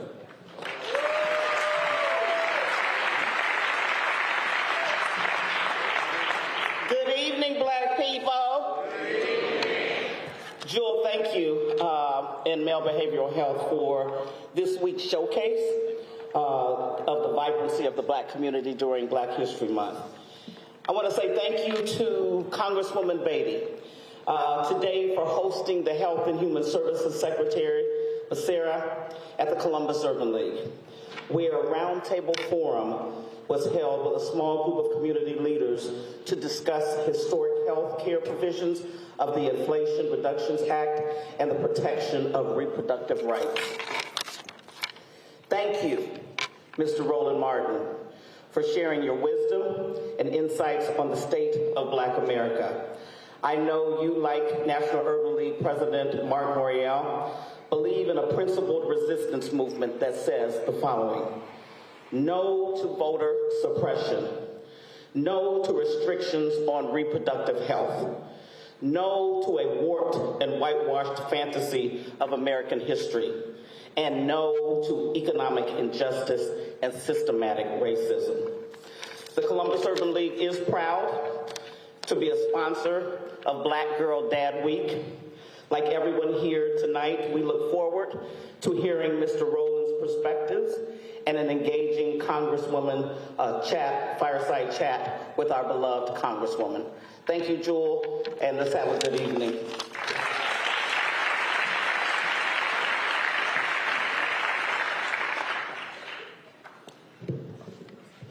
Thank you, President. So at this particular time, I'll just share with you one of the things that I have in common with the Congresswoman, besides being passionate about Black life, is the fact that we have some of our deepest loved ones involved in dance. And so I am super excited for those folks who have never seen Dance Elite Performance Academy, also known as DEPA, perform. And so we're going to actually have some of these young folks come out here and do a quick performance. So actually, I think I'm supposed to do the music. So let me get off this phone and cue up the music. I just looked over there at Brother Dami, and I'm like, he out the way.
Step into the bad side.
Give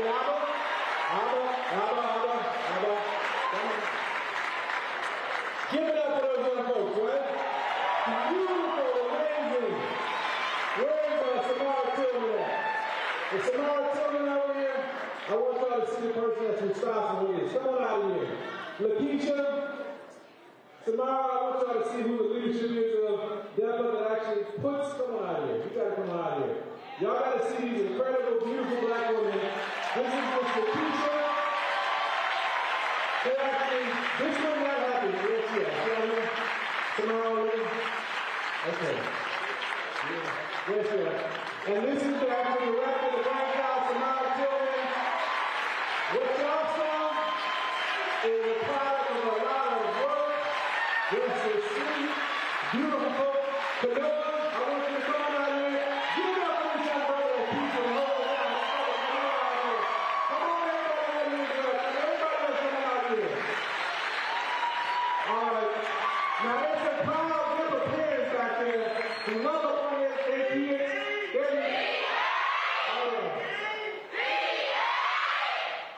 All right.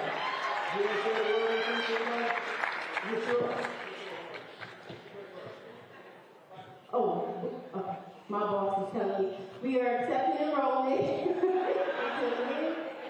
in the month. All right. Just thank you, Mr. Woods, for always. I'm sorry. But thank you so much for always including us and the amazing work we do. We always bring people out for this wonderful cause. We're celebrating Black Father-Daughter Week, right? So let's give it up for Mr. Woods. Thank you. But thank you, babies. Y'all are amazing. I love you. Thank you. I just want to say, and this one's mine right here. This one's mine right here. I don't know how comfortable I feel with her moving the way she be moving this I don't know, she's 13 years old, Dr. Jackie. I don't know what we got going on here. All right, you are all amazing, amazing. We love you. Thank you so much. You are incredible, absolutely incredible. Thank you so much. All right. Can I go back? And this is the Congresswoman's granddaughter. Come on out. This is the grandbaby right here. All right. Thank you. Okay. Appreciate your patience. Y'all can start bringing it. Thank y'all. So at this particular time, we're going to bring up the brother David Ford, who's actually going to do an introduction and a quick presentation to his brother, Roland Martin. So I appreciate you as we go through this program. All right, brother David Ford. One of those young ladies are amazing. The young people are amazing. Give them another round of applause. First, I want to thank Drew Woods for giving me the opportunity to present to you my brother, Roland S. Martin.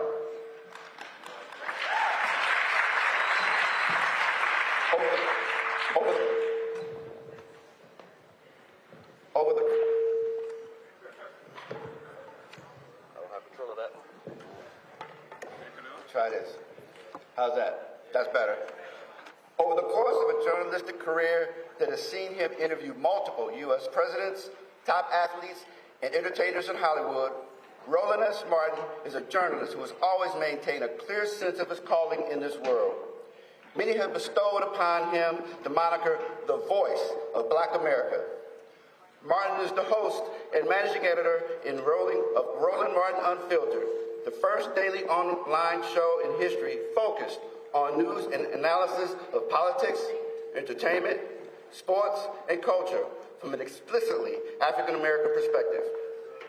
It was launched on September 4th, 2018. On September 4th, 2021, Martin launched the Black Star Network, an OTT network that featured a variety of shows focused on news, culture, finance, wellness, history, and wellness. Okay. BSN is available on Apple and Android phones, Apple and Android TV, Roku, Amazon Fire, Xbox One, and Samsung TV. For the past 2 years, Martin has produced a twice-daily commentary on iHeartRadio, Black Information Network, heard on nearly 40 stations nationwide. Martin is the author of 4 books. His latest is White Fear, How the Browning of America is Making White Folks Lose Their Minds.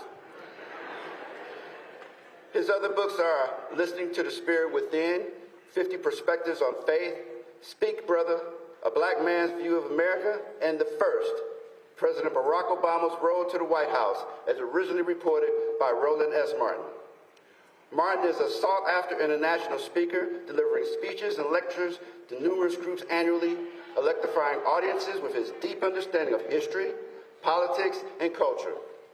He has been named 4 times by Ebony Magazine as one of the 150 most influential African Americans in the United States. Martin was also awarded the 2008 President's Award by the National Association of Black Journalists for his work in multiple media platforms. He is a 4-time NAACP Image Award winner, including named Best Host for the last 2 years. Martin spent 6 years as a contributor for CNN, appearing on numerous shows and earning accolades near and far for his no-holds honesty, conviction, and perspective on various issues. In 2009, CNN was awarded the Peabody Award for its outstanding 2008 election coverage, of which Martin was a member of. He is the former founding news editor for Savoy Magazine under the team of New York-based Vanguard Media, and the former founding editor of BlackAmericaWeb.com. Mr. Martin is a life member of the National Association of Black Journalists, a life member of Alpha Phi Alpha Fraternity Incorporated, and a member of Sigma Pi Phi Fraternity Incorporated. He is a board member of the education reform group 50 CAN. Martin is a 1987 graduate of Jack Yates High School Magnet School of Communications and is a 1991 graduate of Texas A&M University, where he has earned a Bachelor of Science degree in journalism. He has been awarded honorary degrees from Florida Memorial University, University of Maryland University College, Lemoyne-Owen College, Lane College, and South Carolina State University. He is married to the Reverend Jackie Hood Martin, author of Fulfilled, The Art, Joy of Balanced Living, and Wedded Bliss, a 52-week devotional to balanced living, and the children's book series, Hannah's Heart. They reside in Northern Virginia and the Dallas area. Brother Martin, can you approach the stage just for a minute, please?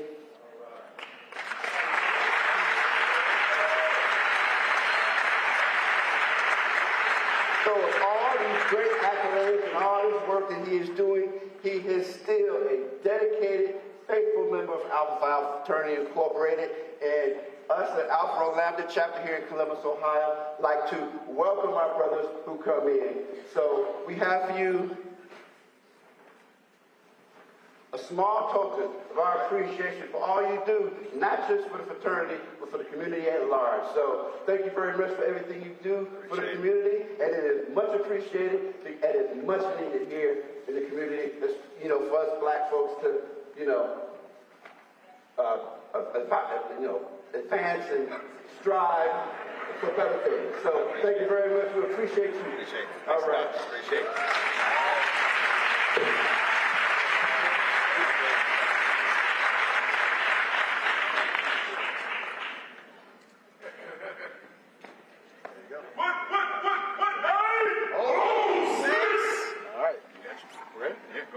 Appreciate it. All right. Let's see here. Quick. How we doing? There you go. All right. Glad to be here. Glad to see all of you here. I think I was telling somebody this, brother. I think I've probably spoken in Columbus more than anywhere else.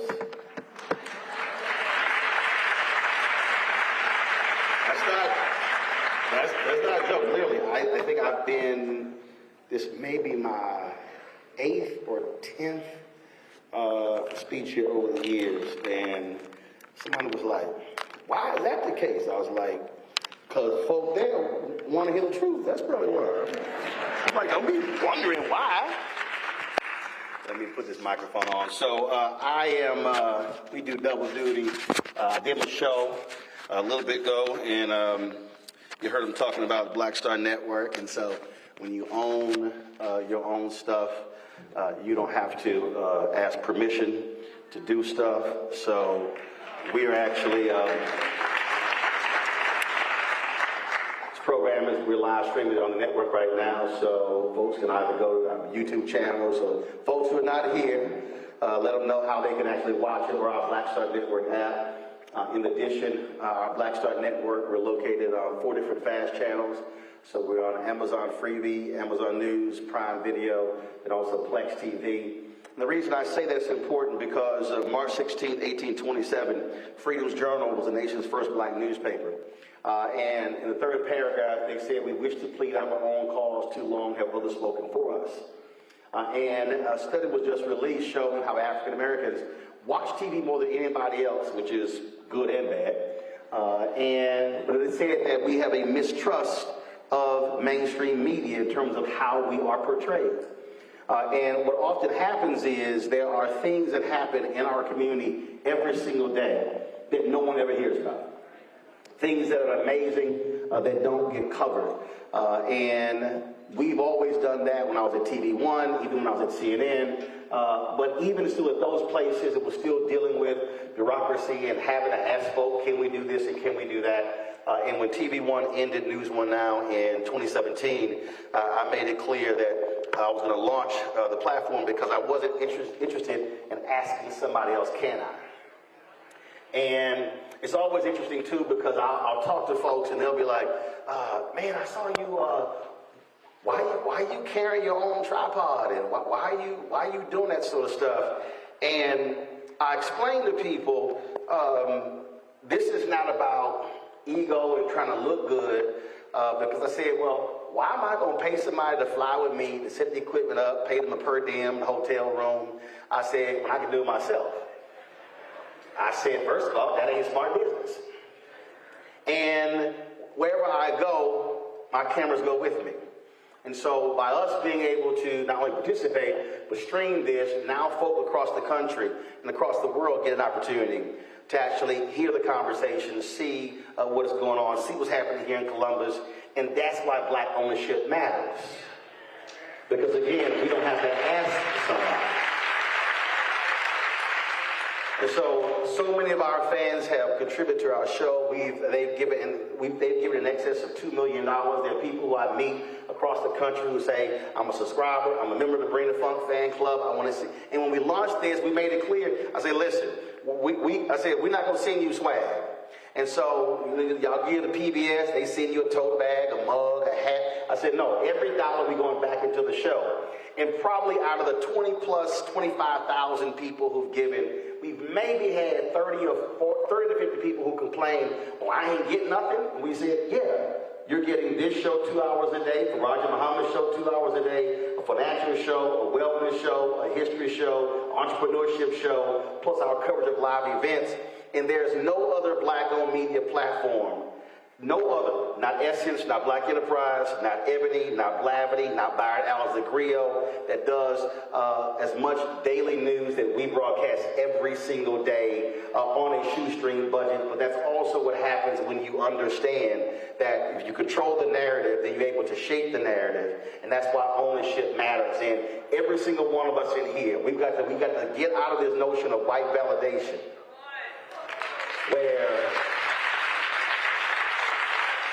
where we operate, where we want to put CNN and MSNBC first, and ABC and NBC and CBS, and I'm sure folks here like, oh man, is the dispatch here? Where are the local TV stations? Well, I don't ask where are the local TV stations when I own mine. So if they never show up, we still are going to have the coverage. And so those things are critically important. And so please support us and download our Black Star Network app. Let folks know because Gil Scott Heron once said the revolution will not be televised. And I added, but it will be streamed. And so that's what's going on. I always give a shout out to Congresswoman Joyce Beatty. She's always supportive. She comes on the show.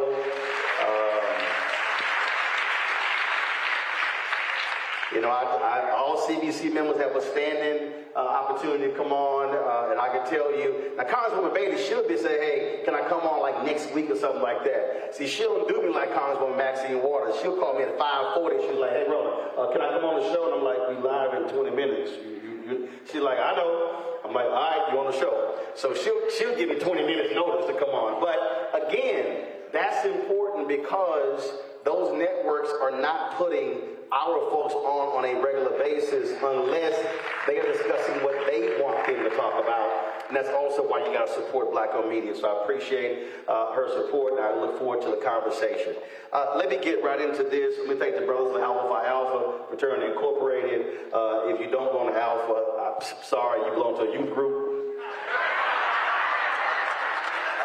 Brother, he walked in that Kappa hat. I said, the only red and white I acknowledge is Delta Sigma Theta.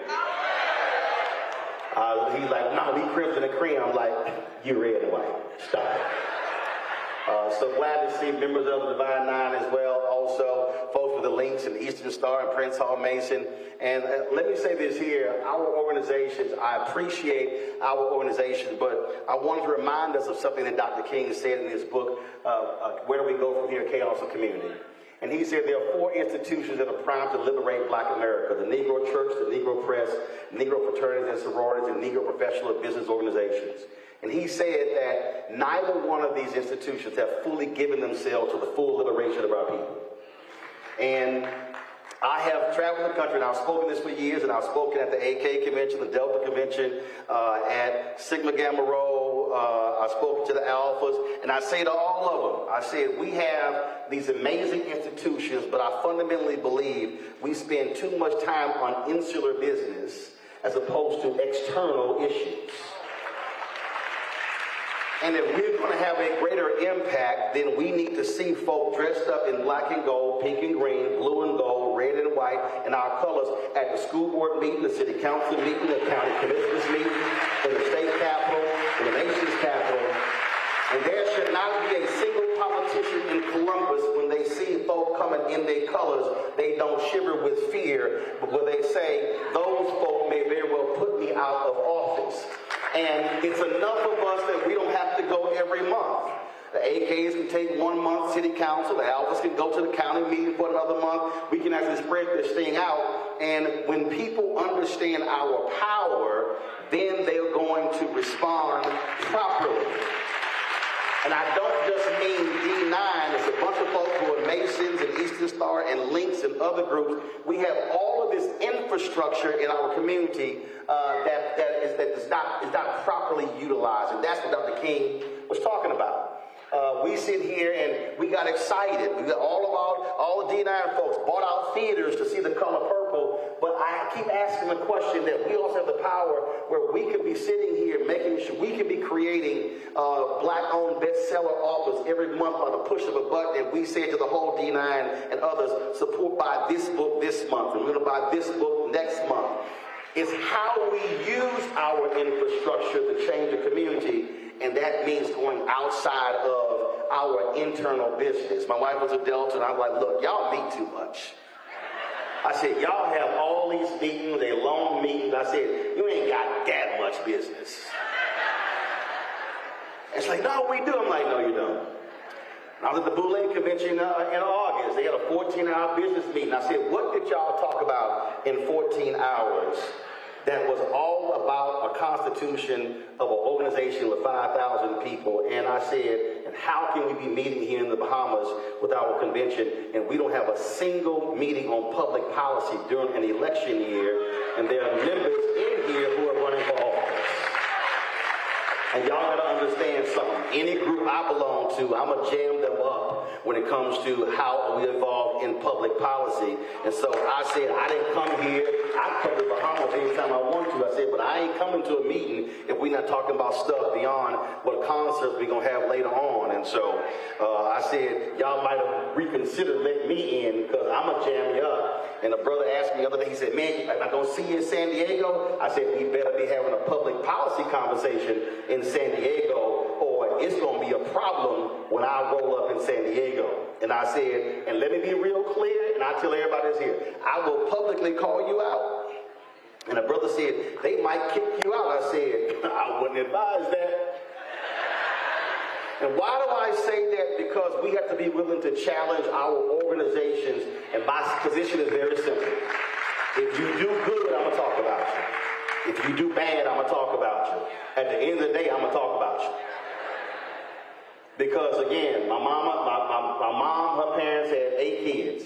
They had 39 grandkids. They got 70 plus great-grand, 100 and some odd great-great-grand. I don't need friends. And so when you have that position, you're not worried about what folk have to say or think. Let me speak to the issue at hand while we're here and we're about to have the fireside chat. I was flying here and I left out of Dulles Airport in D.C. and there was a sister behind the counter. Her name is Clarissa. Clarissa was behind the counter. She was working and she says, how's Jackie and how are the twins? And I was looking at her like, how you know about? Now granted, people know I've raised 6 of my nieces at different variations, and so I've had the twins on my social media. She says, oh, I used to do their hair. I was like, oh, cool. She said, so I let them know I said hello, and so she was pregnant with her 2nd child, and she said, I hope they're doing well. I said, they are. They're in college back in Texas, and I said, so the twins are doing well, so I sent them a photo of her. Now, the reason I say that is because, again, we're talking about Black Girl Dad Week, and we're talking about the role that we play, and I don't have biological children. Yes, I'm a 55-year-old Black man who ain't got no kids himself. And a friend of mine, he came to me, he said, well, do you think that God wants you to adopt? I said, well, God ain't never told me to adopt. And it was 2 weeks after he said that to me when one of my youngest sisters fled to our home. I was only married less than 6 months.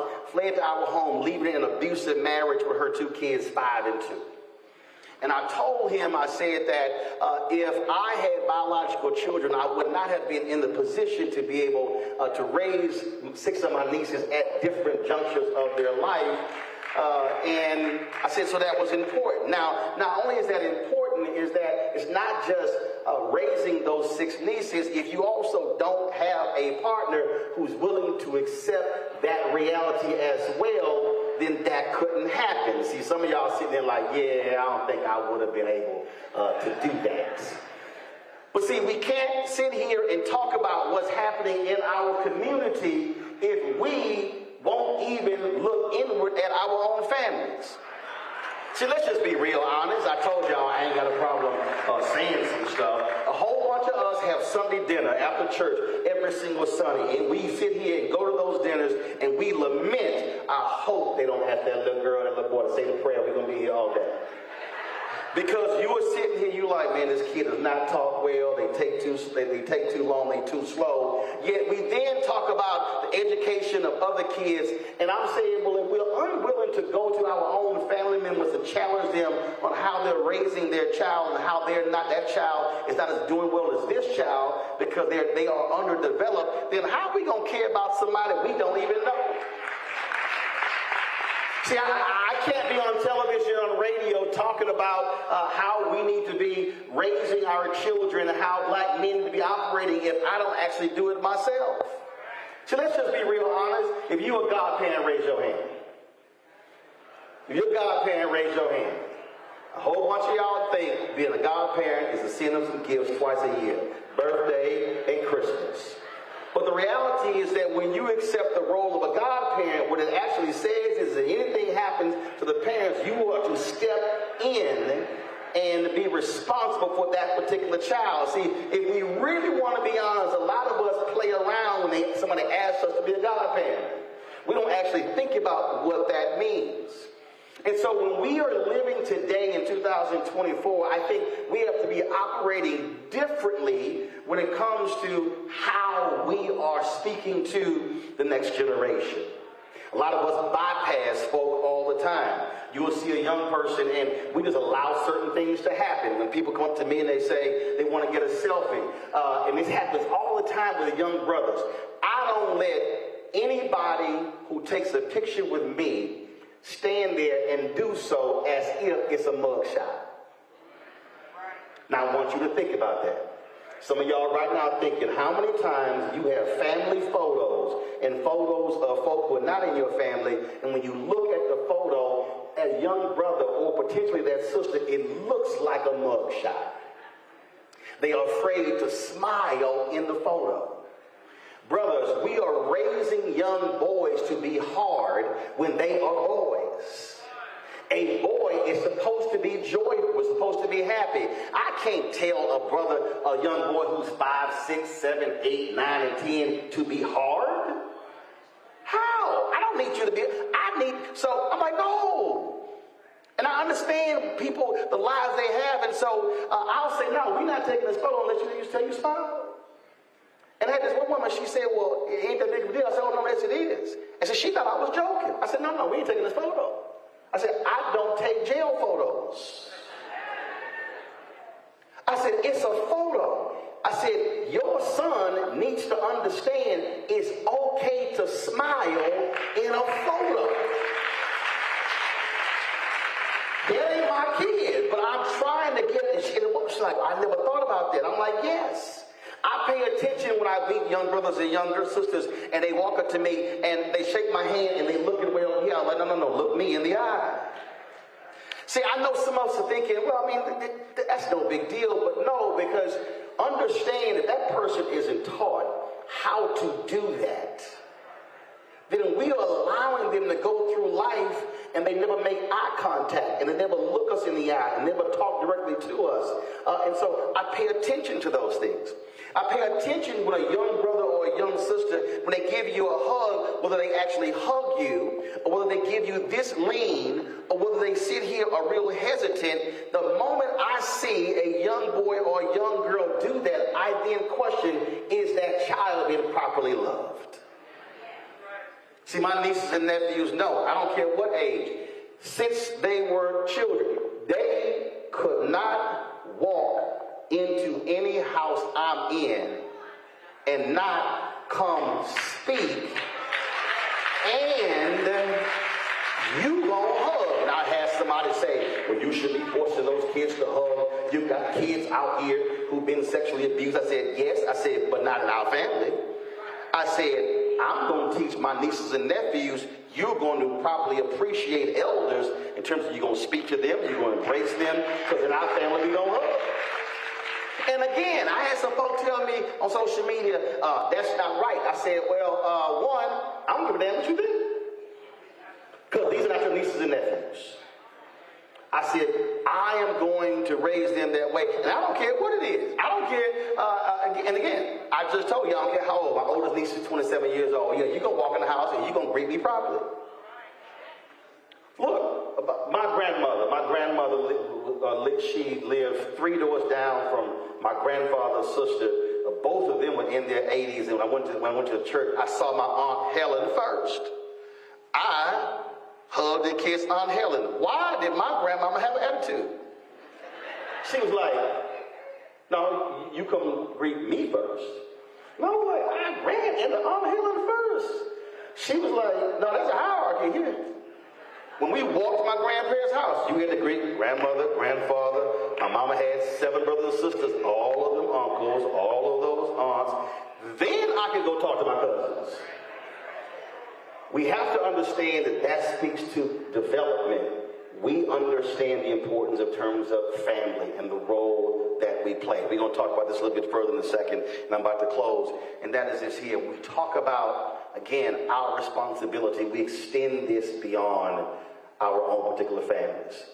I was sitting in the chair getting a haircut when I lived in Arlington, Texas, and when I was telling Jewel about this, and we were in the barbershop, and all the brothers in the barbershop were talking about the basketball prowess of the barber's son. His barber nickname was Cotton. His son was Lil Cotton.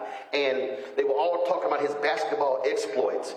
And Lil Cotton, he always had a basketball, and so I said, Cotton, I said, what are you reading? He said, huh? I said, what are you reading? I said, no, not what are you reading in school. What are you reading outside of school? I said, Cotton, I'm going to let them talk about your basketball exploits, how many points you scored, how many rebounds you scored. I said, that means nothing to me. Every time I come in here, I'm going to ask you what you're reading. I want the name of the book. I want the name of the author. I want you to tell me what the book is about. Cotton said, man, I apologize. I was like, for what? He said, you're asking something of my son I don't ask him. I said, Cotton, it's all good. You got to apologize to me. I said, but bro, I can't talk about just his basketball exploits. I need him to develop another side of his mind. He went, great high school player, went on to get Division I basketball player, got a scholarship at Southern Methodist University, but in his third year injured his knee. Lil Cotton still graduated, still finished college. I'm not saying that asking him that question made that happen and what his mother and father did, but what I'm saying is every single one of us now must rethink how we are engaging with the next generation, whether they're family members or not.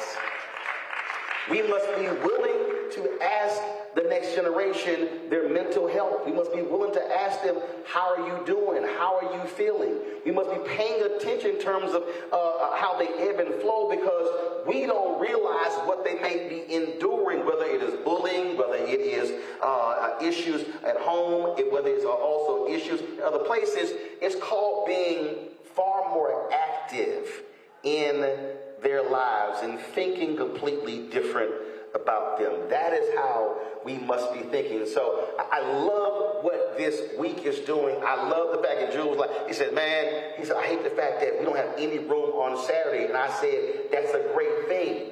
To be in the second year of something, and there's so many brothers who want to be involved in that dance that you are out of room.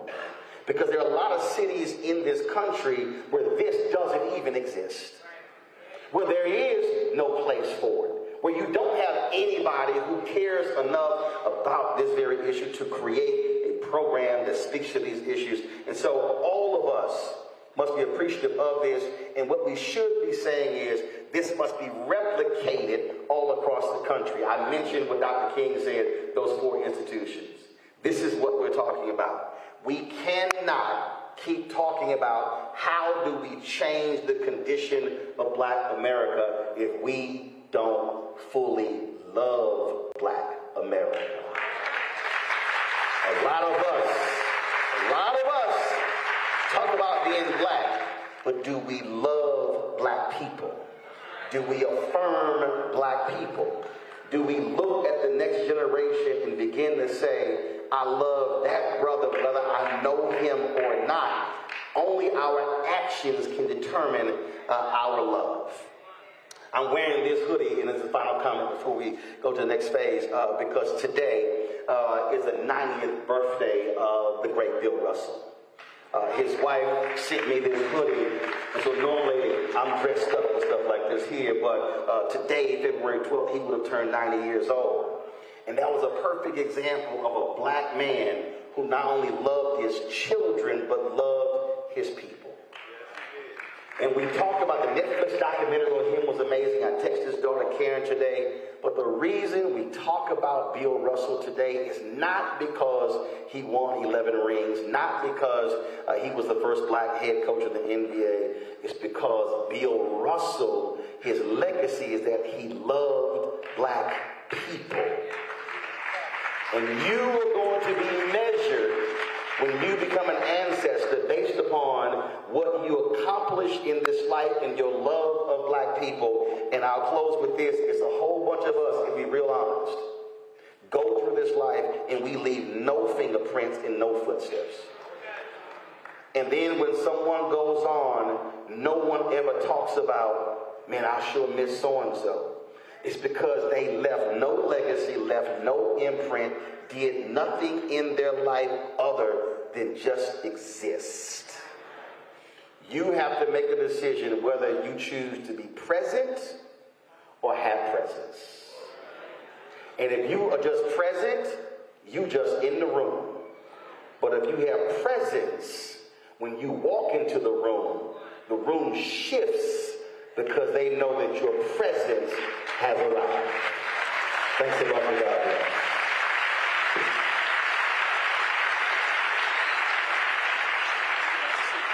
Cool. I'm going to grab the microphone. Give it up one more time for P. Roland Martin. Thank you so much, brother.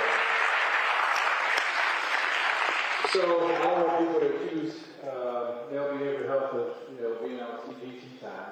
So we're actually going to move a little bit more quickly through the program. At this time, we're going to actually move towards the fireside chat, and we actually are going to introduce our great congresswoman at this time. Just we're going to 1 more minute for the fireside chat. Good evening, everyone. We are privileged to have joining in this evening's conversation with Roland Either one of those sides. Columbus Right in the is middle. and I'd like to, I think this No, is like her here, me here. Congresswoman Joyce Daly. Since 2013, they were proud of the Ohio's 3rd Congressional District. In the 117th Congress, they served as the chair of the Congressional Black Caucus. In this 118th Congress, they currently serves on the exclusive House Committee on Financial Services as a ranking member of the Subcommittee on National Security, Illicit Finance, and International Financial Institutions. The Financial Services Committee oversees the entire financial services industry, including the nation's banking, securities, insurance, and housing industry, as well as the work of the Federal Reserve. The United States Department of Treasury and the United States Securities MILL and Exchange Commission. Bain is a vocal leader and advocate for the issues impacting Black Americans, including... That's too much, that's enough. Okay, including voting rights reform, police brutality, financial inequality, diversity and inclusion, healthcare access, and gun violence prevention.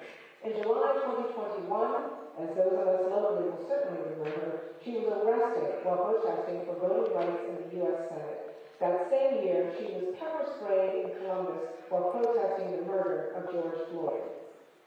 As chair of the Congressional Black Caucus, Beatty was instrumental in the crafting and passage of key bills and executive orders. In 2021, she was credited with uniting Democratic Congress members in support of the $1 trillion bipartisan infrastructure plan, which will rebuild America's roads, bridges, and rails, expand access to clean drinking water, ensure every American has access to high-speed internet, tackle the climate crisis, advance environmental justice, and invest in communities that have too often been left behind.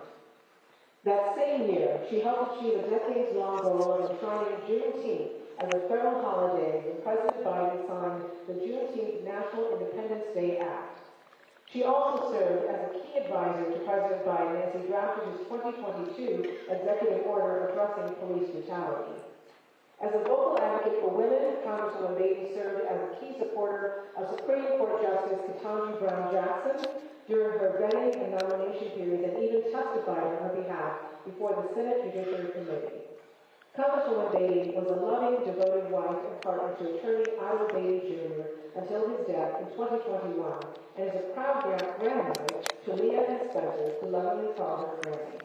Thank you, Congresswoman, for making time to join us for this critical and timely conversation and inform not only as a national leader, but make it relevant for our constituents here in Ohio. May I present Congresswoman Joyce Daly.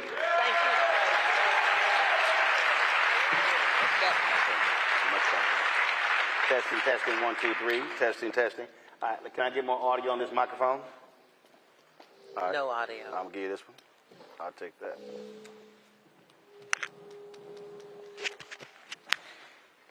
No, right there. Use that one. Okay. Testing. Testing. Testing. Okay. I'm gonna actually just we're gonna do a little pivot as opposed to spending a lot of time. Testing, testing. We got one. This is good. Go ahead. We loud enough. Okay. So there were 3 aspects that are going to be a part of the fireside chat. We're going to talk about Black media, Black mental health, and Black politics. We're actually going to shorten the conversation, but certainly since the Congresswoman has been here, I just want you to just start off with some opening remarks and anything that's on your spirit before we go into some of the questions at this time. Appreciate you. Well, first of all, let's give it up for Jewel for putting this together.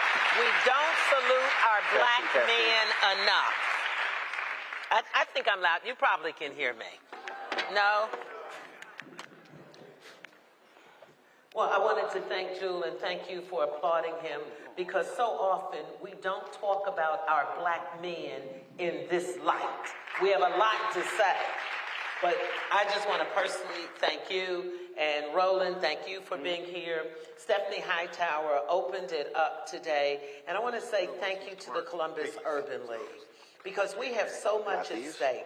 And what you've done and what you've done with ENC, with Jerry Saunders being here, it makes a difference. And what I want to say, Jewel, is this is great because we don't tell our stories enough.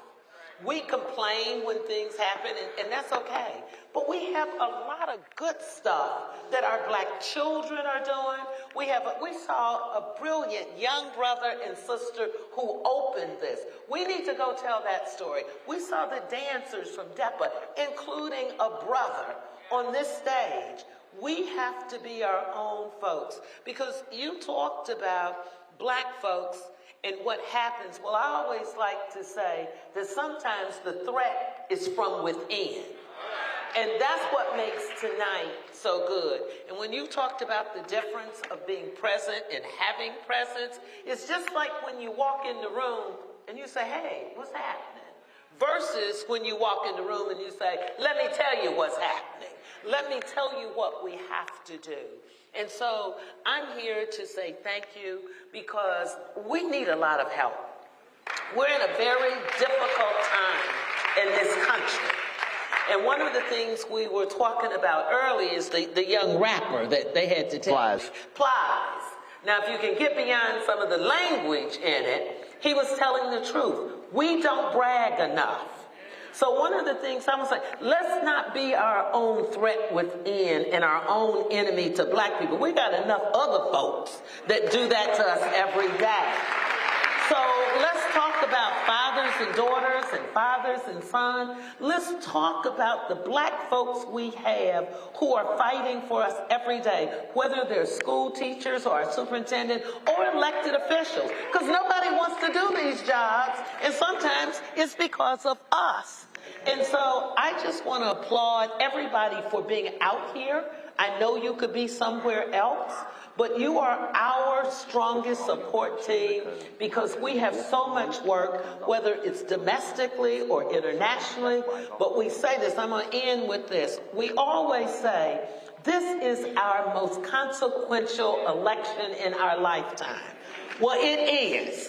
When you think about what's at stake for black America, it's black men, it's black children, it's black women. Roe v. Wade, 50 plus years, gone, black women. It's looking at what we can do when brothers and sisters come together. We had an election in November. No one thought on women's reproductive rights that we would win. Nobody thought when they wanted to change the Ohio Constitution to make it 60-40. But I have some good news. Brothers came out and voted. Brothers came out and voted. Sisters came out and voted. And if we can continue to do that for our health care, for them not taking away our rights and our freedoms, they want to control what little black children can read. They want to take away our funding for HBCUs. And my belief is, because when we are smarter, when we are educated, whether it's academically or with our hands in skills, they're afraid of us. So thank you.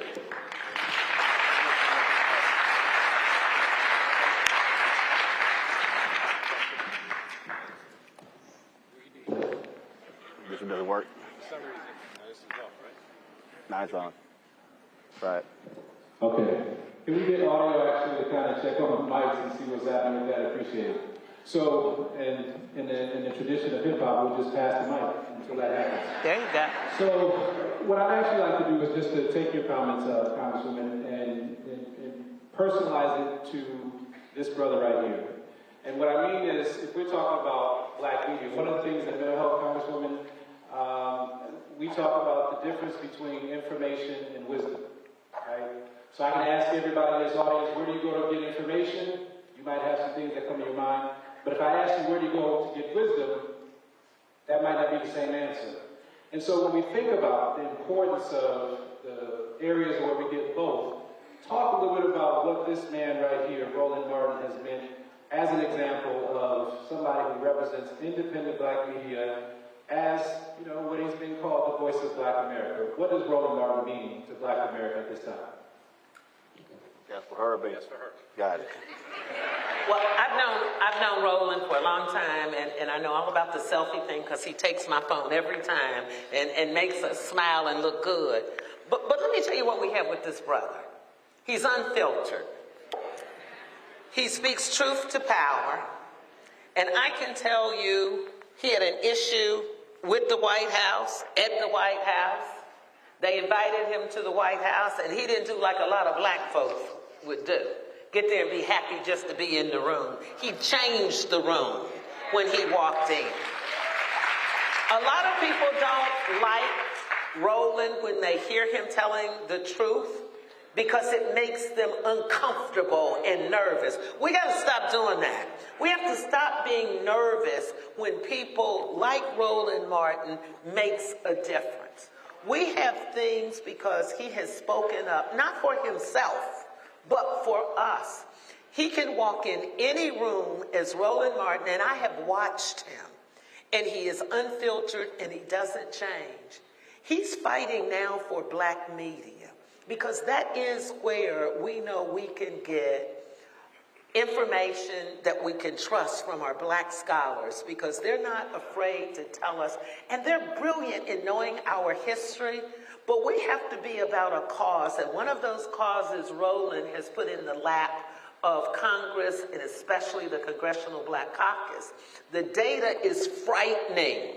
When you look at everybody wants him at every event because it's always good to have some black folks in the room. But then they don't want to come and spend money with us. And that is the biggest fight that we're doing right now with black media. But he makes a difference in our educational system. He makes a difference when we talk about history and scholars. We were earlier, and I'll end with this because I know time is short, but we were talking about, we have our superintendent here. We were talking about funding to HBCUs, and we were talking about the Pell Grant. When you think 75% of black folks go to school on a Pell Grant, when you think about black colleges only make up 3% of the colleges, but check this out. 40% of all black engineers went to an HBC. 50% of all teachers went to an HBC. Of all doctors and dentists graduated from an HBCU, and black judges, 80% from HBCUs. And did I remind you that our vice president went to Howard and graduated? And so when you think about what we get, we have an administration that has put more black women in cabinet positions than all the rest of the presidents added up together. Part of that is because Roland Martin has asked the question, what are you going to do when you're in the room? Are you going to be present and make a difference? And I can tell you, it has made a difference for this country. It has certainly made a difference for us who serve in Congress. And I just want to personally say thank you. And you've been here so much, and I know of those 10 times I've invited you, 7 of them was because we did something with him. So thank you for letting me say in my hometown how much I value and revere his scholarship and the words that he says. It has helped me being on his show and knowing that I had to be responsible to go back, whether it's environment or housing or education, but he is always black. And so thank you. So let me explain the money. If you're not having a money conversation, you're not having an American conversation. Understand there's only one federal agency that shares along with the White House. Treasury. White House represents power. Treasury is money. Power, money, money, power. You can literally take 100 steps out of the side of the Treasury and you'll be in the east wing of the White House. And what has happened historically is our focus has been on the Department of Health and Human Services, HUD, and the other agencies. But we always ignore the money. Now understand, if you look at nearly every single problem that impacts black America, money is tied to it. Money is tied to public education, literacy, health, housing, you name it. It's money. So when we talk about what's happening, and let me explain this here. We use the phrase black media. We got to be very specific. There's black targeted media. There's black owned media. Black targeted media is now BET. That's owned by Paramount Viacom. When you look at when we look at the money that goes to digital, that targets African Americans, they send that money to Complex. Complex owned by BuzzFeed News. So black targeted, not the same. The Root used to be black owned. It's now owned by a white hedge fund. They are black targeted. So what happens is these corporations prefer to give the money to black targeted as opposed to black owned. 24 years ago, when BET was black owned, it was sold to Viacom for $2.4 million, the assumption of $500 million and $40 million in debt, so for $2.8 billion. In the New York Times article, it said that black-owned media was getting 1% of all advertising. 24 years later, black-owned media is getting 1%. We're talking $340 billion spent every single year by these companies on advertising. And so we are buying products from companies that literally will not reinvest and support black-owned media. And then we go, well, I don't understand why our media can't cover this. Well, if you don't have the funds and the resources to do so, you can't hire the reporters, can't hire the producers. When the Congressional Black Caucus walks out of their weekly meeting on Wednesday, there is not a single reporter from black-owned media outside the room because we can't afford to pay a congressional correspondent $80,000 to $100,000 to only cover Congress. It comes down to the money. See, so you have to start looking at these corporations in a completely different way when it comes to how they spend. So you got 20 Fortune 500 companies right here in Columbus. Oh yeah, I call names. So now you have to be thinking differently. See, let me be real clear. We have to recognize that in our community, we have a collection of the least expensive Negro. The least expensive Negro is the one that accepts a company's check for a table and not realize that we're leaving $1 billion on the table. I don't think some of y'all understand what I'm talking about. I'm going to walk you through, just use a couple of examples. PepsiCo has a five-year, $10 million initiative with the National Urban League to stand up black restaurants. Totally supported. PepsiCo running commercials where they want to drive $100 million in receipts to black-owned restaurants over 5 years. Totally supported. The problem is you can't track it because the black restaurants even said, how do you track it? PepsiCo spends $3 billion a year on advertising. If 5% of PepsiCo's money goes to black-owned media, that would be $150 million a year. That's $750 million over 5 years. Now you tell me which one of those has a larger impact on black people. 5-year, $10 million program with the National Urban League, $100 million in receipts to black restaurants over 5 years, or $750 million. Now, that's just PepsiCo. I guarantee you, black people drink more than 5% of PepsiCo's products. But I'm not just talking about Pepsi itself. They own Lay's potato chips. They own Grandma's cookies. They own Aunt Annie's pretzels.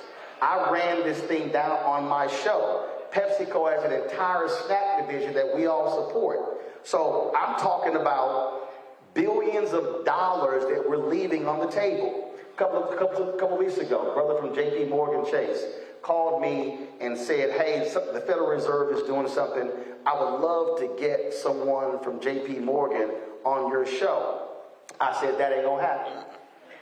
He said, why? I said, because I've been talking to y'all for 3 years about advertising, and not a dime has come our way. I said, I flew to New York and met with your senior leadership, laid out our capabilities. I said, and nobody has then responded. I said, now, let me tell you what they do in the game they play. So one of the games is they go, well, we don't advertise on news shows because there are controversial issues and opinions, so it's brand safe.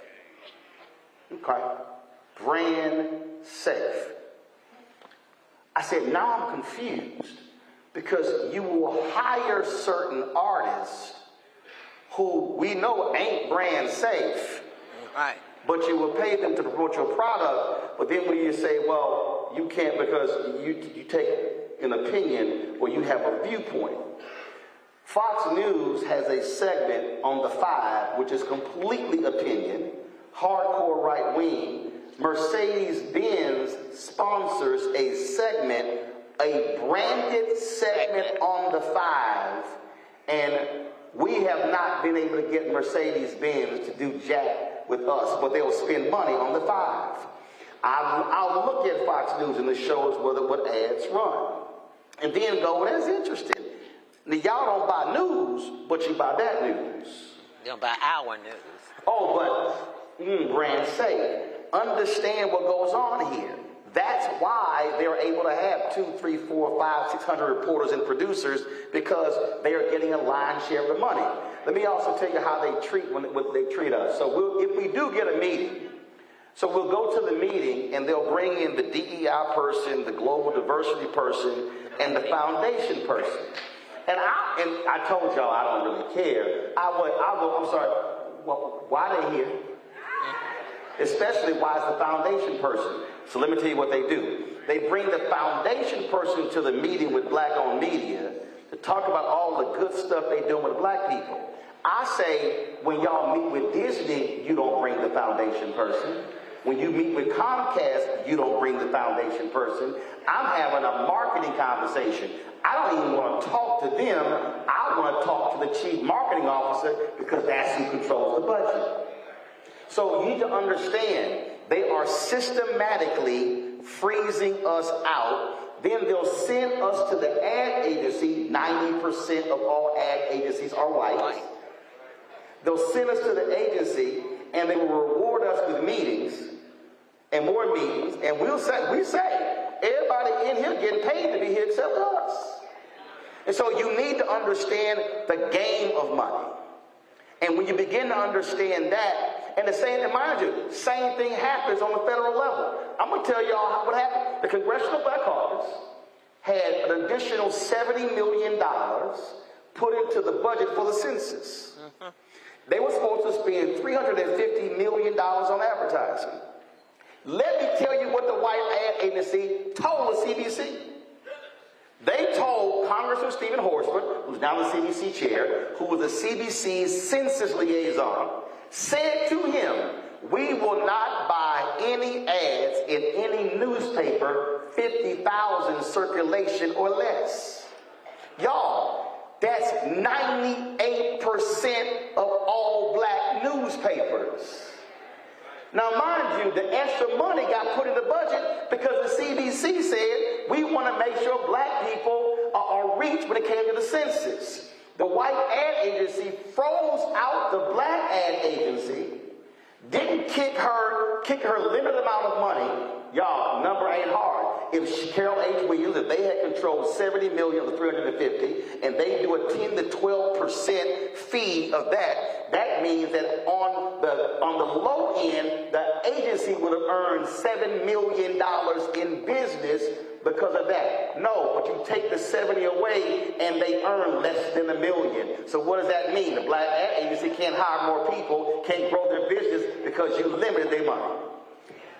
They made us fill out this form, go to our portal, fill it out. We did that. So 5 months go by and I'm like, yo, the Trump folk cut census off a month early. So I go, hey, to my ad person, what the hell's going on? We don't hear nothing. So, okay, cool. I start blasting them on social media, blasting them on the show. The white ad agency called the Black ad agency. Oh my God, what's going on? She's like, y'all didn't cut the brother check. They were like, well, where's this coming from? She's like, y'all haven't responded to him in 5 months. Then the white ad agency goes, well, what can we do? She's like, I advise y'all to cut him a check because he gonna keep talking about y'all every single day. They call us in 48 hours and we get a $250,000 media buy for 1 month of work. Now somebody may say, and this is how they do black folk, man, well that's awesome. No, that ain't awesome because you screwed me out of 6 months of money. Had I gotten 6 months of money, that would have been $1.5 million. You only waited to the last month and you were forced to give the $250,000. Had I not said anything, you would have never picked up the phone. Right. And so I tell black on media, had one guy tell me, well, Don Roland, we can't do like you because, we might not get any money. I said, did you get any money last year? No. Did you get any money last quarter? No. Did you get any money last week? No. Did you get any money yesterday? No.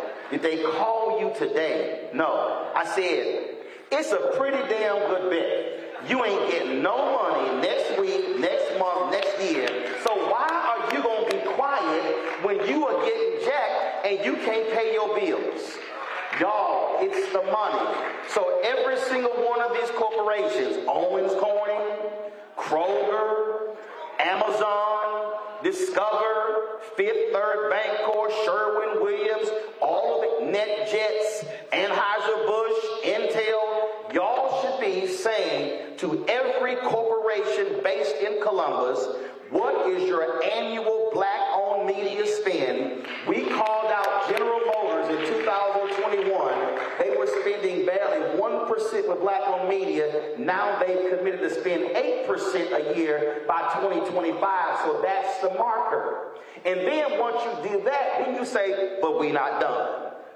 Or that scene from Malcolm X when it says, I'm not satisfied. You now got to then say, now I want to know, do you use black transportation companies? Because y'all use limousine car companies. Are you using black PR companies? Are you using black audiovisual companies? Are you using black caterers? Are you using black event planners? Are you using black law firms, black accounting firms? Y'all, these companies are spending billions of dollars a year on contracts.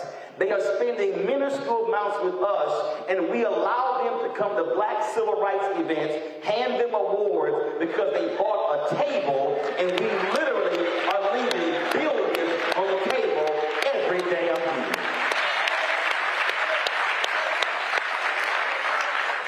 And we have to like to follow that. That's not cool. So we actually, running out of time and actually past time. So we're going to actually try to put this in some parameters. Just give us like 13 more minutes or so. We're going to skip some sections. But here's what I want to do. I'm going to ask this question to try to piggyback off what Congresswoman Beatty said and you said, but I'm going to put the curse jar right there just in case. I can give you 100 right now. Okay, right. So put the curse jar. I know what I'm going to do. Because finally, and this is just the sentiment behind things perhaps not unspoken, but Congresswoman Beatty, you just talked about early on the consequences of what we face. And the reality is, besides facing a narcissistic sociopath who might be the president, the reality is there might be some of us who still feel like, in many ways, well, there's really no difference between folks in the parties. And I actually just wanted to mention, and I want everybody to buy Roland's book, but there's a book that people might have heard of recently by Clay Payne called The Grift. The downward spiral of black Republicans from the party linked into the cult of Trump. And the only reason why I mention that is because part of the reason why we were excited to have you here, Roland, was there was a report that 41% of African American males voted for the Republican Party in this state in 2022. Is it 41? 41%. And I know one of the things that you've been very specific about is creating space for you to have conversations with black Republicans or black conservatives. So I want both of you to talk a little bit about, as we sort of end this section, about not only is, what do you say to these people who don't see a difference between the Democrats and Republicans, and specifically for some of these African-American males who are actually believing that maybe some of the policies of the Democratic Party just don't actually see them as men. And so this whole masculinity from the Republicans or these conservative values. So the Tim Scotts, these other men that we see on social media constantly talking about liberals being weak. What is really at stake when it comes to this next election, and what do we need to be saying to black folks about the difference between the Democratic and Republican Party? Well, you mentioned Tim Scott.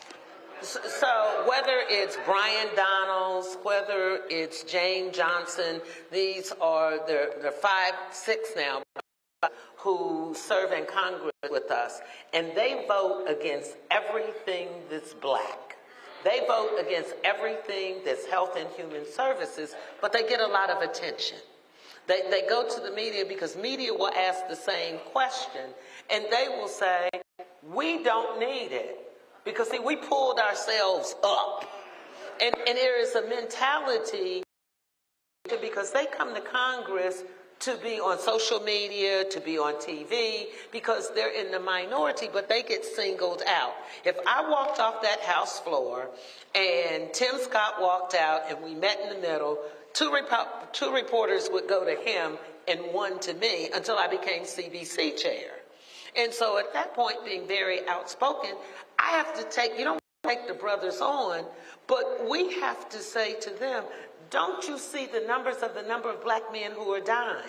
Don't you see the difference between crack, cocaine, and crack, what happened? But it was the brothers, it was the Hakeem Jeffries, the Stephen Horsfords, the Jim Clyburns that did the First Step program. Many of us don't know about it, where brothers and sisters got released for their misdemeanors. Every one of them voted against it. We still are trying to get a voting rights in 2024. John Lewis, and we're still fighting for it, what he fought for. Every one of those black Republicans voted against it. They voted against educational funding, voted against women on Roe v. Wade. And so when you ask me, when you look at the two, you may say there is no difference between Trump and Joe Biden. Both old, they both have been president, and while that may be a fact, you need to look at what, maybe not you, but your parents, your grandparents, your children, how is it going to affect the life of those young people that danced on this stage? When you think about, my grandmother and mother had more rights than I have now. 53 years they've taken Roe v. Wade. Some of you are old enough to know the back alley abortions and the hangers. Some of you are old enough to know that you have to say to your son or grandson that conversation. That you have to tell them to kowtow as a black person when a police officer comes over that could be a bad police officer. All police officers are not, just like all black people are not good or bad. But we have to make sure that you understand what's at stake. Roland's book gives an amazing outline. We don't do enough to remind us of our history. We don't do enough to share what you have. You can name a topic. And I can tell you that this administration, when you think about having Ketanji Brown Jackson on the Supreme Court and what that means, Trump packed it with 3 justices so they could take away Roe v. Wade. Very strategic. And we have to do that. They've taken us back to slavery days. You know, we talk about we need affordable housing. I get more letters about people, what are you going to do, Beatty, about affordable housing? You're right, we need it. They vote against it every time we go up. If we're not in charge, you would not have gotten those $1,400, those $2,000 checks. You would not have gotten that, but for we were in the majority and issued those things. If you look at what's happening now, you watch the news. Have you ever heard that a party would let one person come and say, you can be vacated as the speaker? The speaker is the second most important person after the vice president to run this country. And one crazy Republican got up there and said, we want McCarthy out, and they all voted for it. And people dare call me and say, well, why didn't y'all vote to keep him in? That's not our problem. They didn't vote for anything for black people and brag about it. Whether it was the Confederate flag, whether it was education, whether it was food. I mean, they voted against SNAP and WIC and told us we didn't need it. And so what I think, Drew, we don't get excited or angry enough, because when we get angry, we march. Black Lives Matter. We did that. Roland and I was talking about. We thank folks for that. We were doing that in the 60s and the 70s, raising our fist, Black Power. We have to go old school. You have to get angry. When something happens to one of our children in this community, we get together. Well, think about where we are now, that this is taking away the freedom from all of our children. They're against Social Security, they're against Medicare, they're against Medicaid, they're against public housing. There, by the grace of God, go all of us. Now, let's just not forget about that we may have 2 nickels today. They take away your health care. You in the hole out there asking for government help. And everybody has a Bobo or a Bebe in their family that has had some challenges. Everybody in this room knows someone that needs help. They don't believe in that. But let me just say what or Roland or Joyce or other folks that are out there, this whole economic justice is very key to our future and our children's future. When you think about corporate America, and I'm not anti-corporate America, but I'm not afraid to speak up with him. I went on, you heard Tracy read my committee, to have a sister that's on national security, international finance, and illicit finance, that I have, we're in the majority, this little black girl, subpoena power. We brought in Jamie Dimon, JP Morgan Chase. We brought in Wells Fargo, Goldman Sachs, and they had to come before Maxine Waters and Joyce Beatty. That was one fun day. And if you ever think that people like Roland and I don't stand up you for justice, I tell you, go Google what Facebook used to be with Zuckerberg. When he came before my committee, he told the black lobbyists, I may go and well, what can they do to me? I'm one of the most wealthiest, young, brilliant folks. He hadn't met Maxine Waters and Joyce Beatty. So when you Google Zuckerberg and Beatty, you will see him coming before my committee, and we did everything but rape him to make him know that black people don't play, because we have fought, been enslaved, and so when people tell me about what's happening, I'm black. You know, my grandmother and great-grandmother washed enough dishes and took care of folks and fed people that we have to stand up to everybody. And lastly, on Roland's point, corporate America, the big giants, when George Floyd, one of the greatest things I think black people did, when George Floyd died, we came together. Didn't matter if you were educated, if you were Greek, if you ran a program, we stood together. We took on corporate America. They pledged $60 billion to go into black organizations, black companies. You know how much was realized? $250,000 is all they paid. So I joined Roland with going after them. And I'm guilty of it. The Congressional Black Caucus, many of you come in September when we do our annual legislative conference, and it is the place for black folks to be, not to party, but for the intellectual stuff. Roland comes every year. So we raised $10 million off of that, all for scholarship. So we started calling those companies.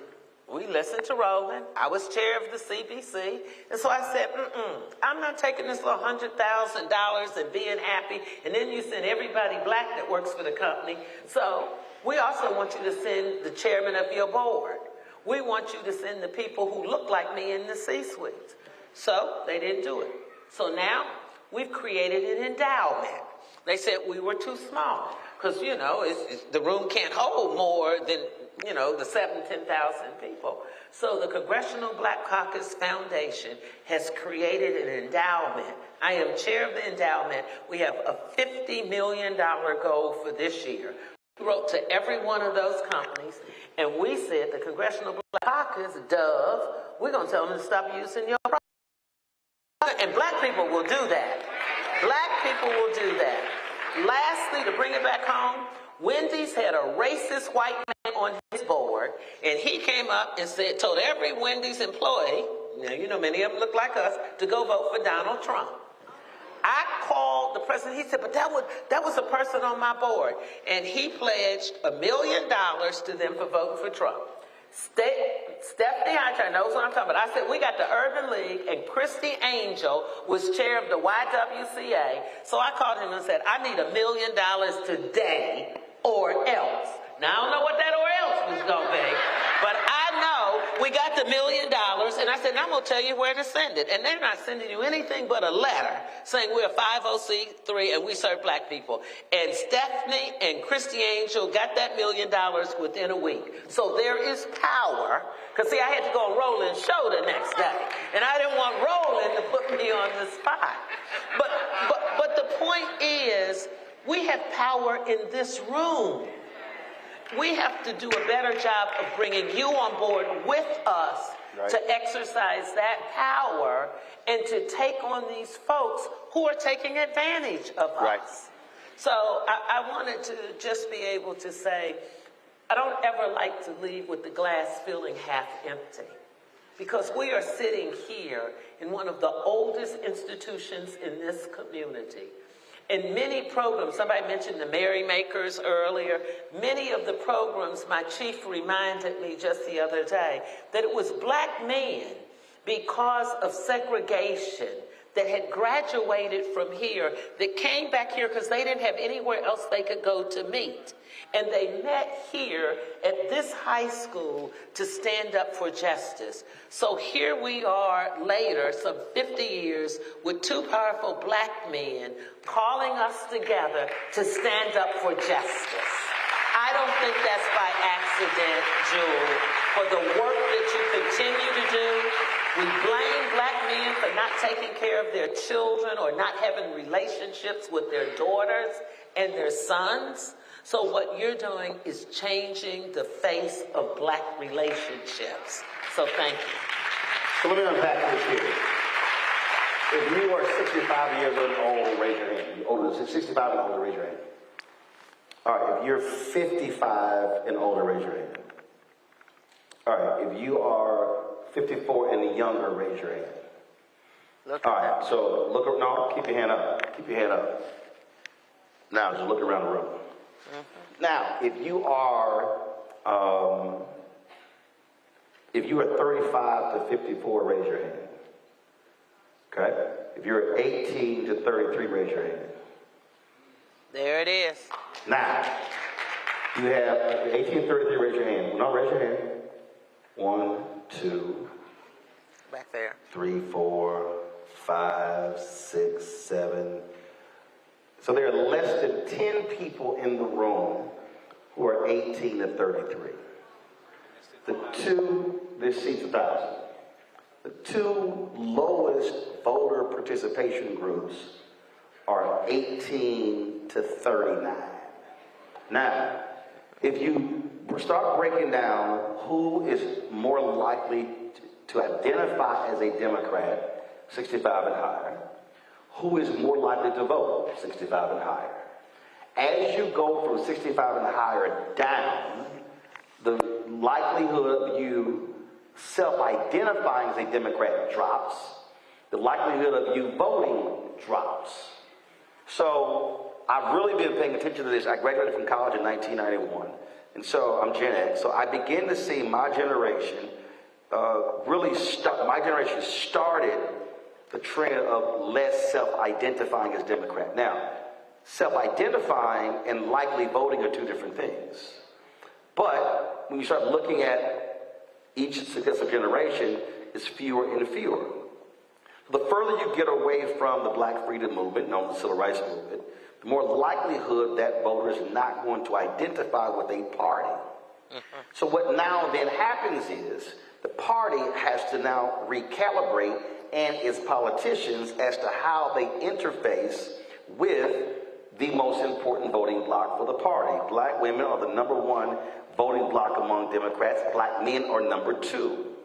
2012, there was a 9-point gap between black men and black women for Obama-Romney. Everybody keeps thinking this thing started, oh, it was Hillary because brothers didn't want to vote for a woman. No, there was a 9-point gap between black men and black women in 2012 between Obama and Romney that expanded to 13% in 2016, and then it expanded again to about 17, 18 to 2020. This is the presidential level. Everybody kept, and I even had sisters on my show who kept talking about, oh, it was misogyny. No, it's because they weren't listening to black men. Too many people were running their mouths talking. They weren't understanding the dynamic that was actually happening. Black men, in 2012, many were frustrated that Obama wasn't doing enough. 2, and this does speak to the reality of paternalism and misogyny, you've had 10 plus years of black girl magic, black girl magic, black girl magic. Not a problem. Doug Jones wins the special election in Alabama in 2017. All of the stories were like, Doug Jones became the U.S. Senator because black women. The number was 96. What was 92? Black men. Nobody brought that up. And so, what you're seeing is, now, there absolutely, there's without a doubt, you do have sexism, misogyny, paternalism weaved into this. But that is not the beginning and the end of the story. What you have is you have an increasing view of black men in different parts of the country who believe the party has abandoned black folks, not done enough.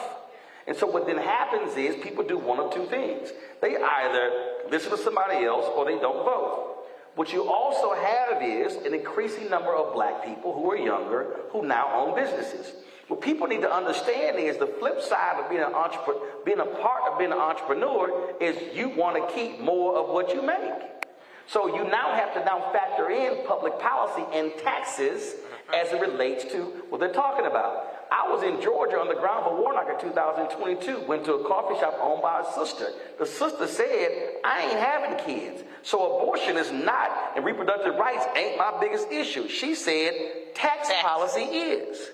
And so the problem is that we are continuing, when it comes to black people, having a post-1970, 1980 conversation, and we're not having a 21st century conversation.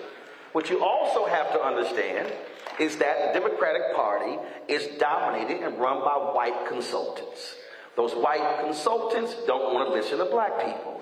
Every election cycle, CBC members, black pollsters, black strategists are in a battle with white consultants.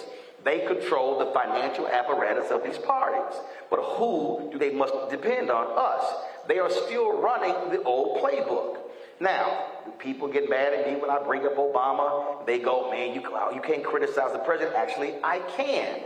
Understand, Reverend Jackson runs for president in I need y'all to understand because this thing goes deeper than people understand. Reverend Jackson runs for president in 1984, 1988. He changes the rules of how you get elected from winner take all to proportional delegation. Obama doesn't become president in 2008 unless Reverend Jackson changed the rules in 1988.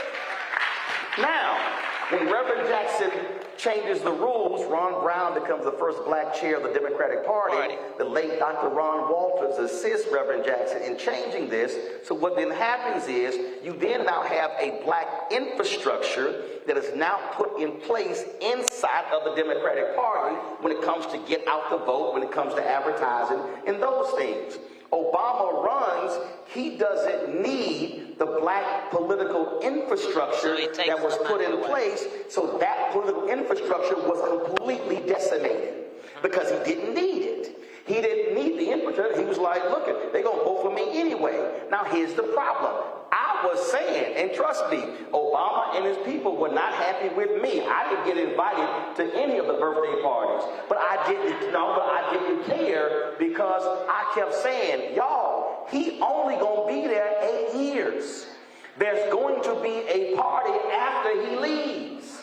And so what happened was the entire black political infrastructure inside of the party got completely wiped out. In fact, the party got wiped out because you had Obama for America which was a part of his political campaign. Then they converted that, and so resources were shifted. The problem is the white consultants inside of the party kept using the Obama playbook. Oh, we don't have to reinstitute the black political infrastructure.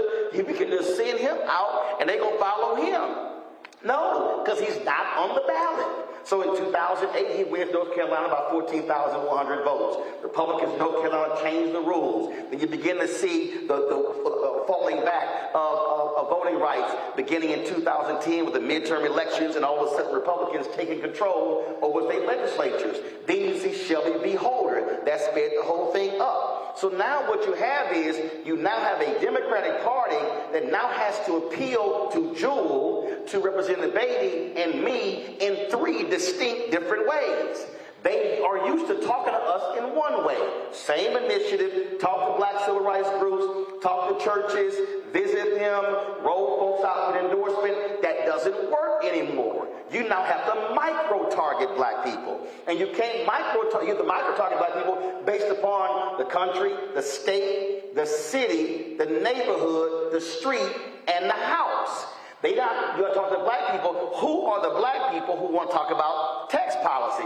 Who are the black people who want to deal with voting rights? Who are the black people who want to deal with reproductive rights? So we now have a much different black electorate, and they don't want to confront that. And so the poll you were talking about was the governor's race between DeWine, who was it, Whaley? So 41% of black men, but the key number was 25% of black women. Black women hate the Republican Party more than anybody else. So if 25% of black women in Ohio voted for DeWine, you got to now be asking, first of all, what was he doing to appeal to a broader black electorate? But that's not the first time.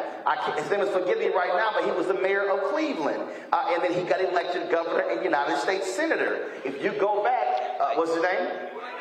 Yeah, Voinovich. He had a significant percentage of black people because first, he didn't ignore black people. Right.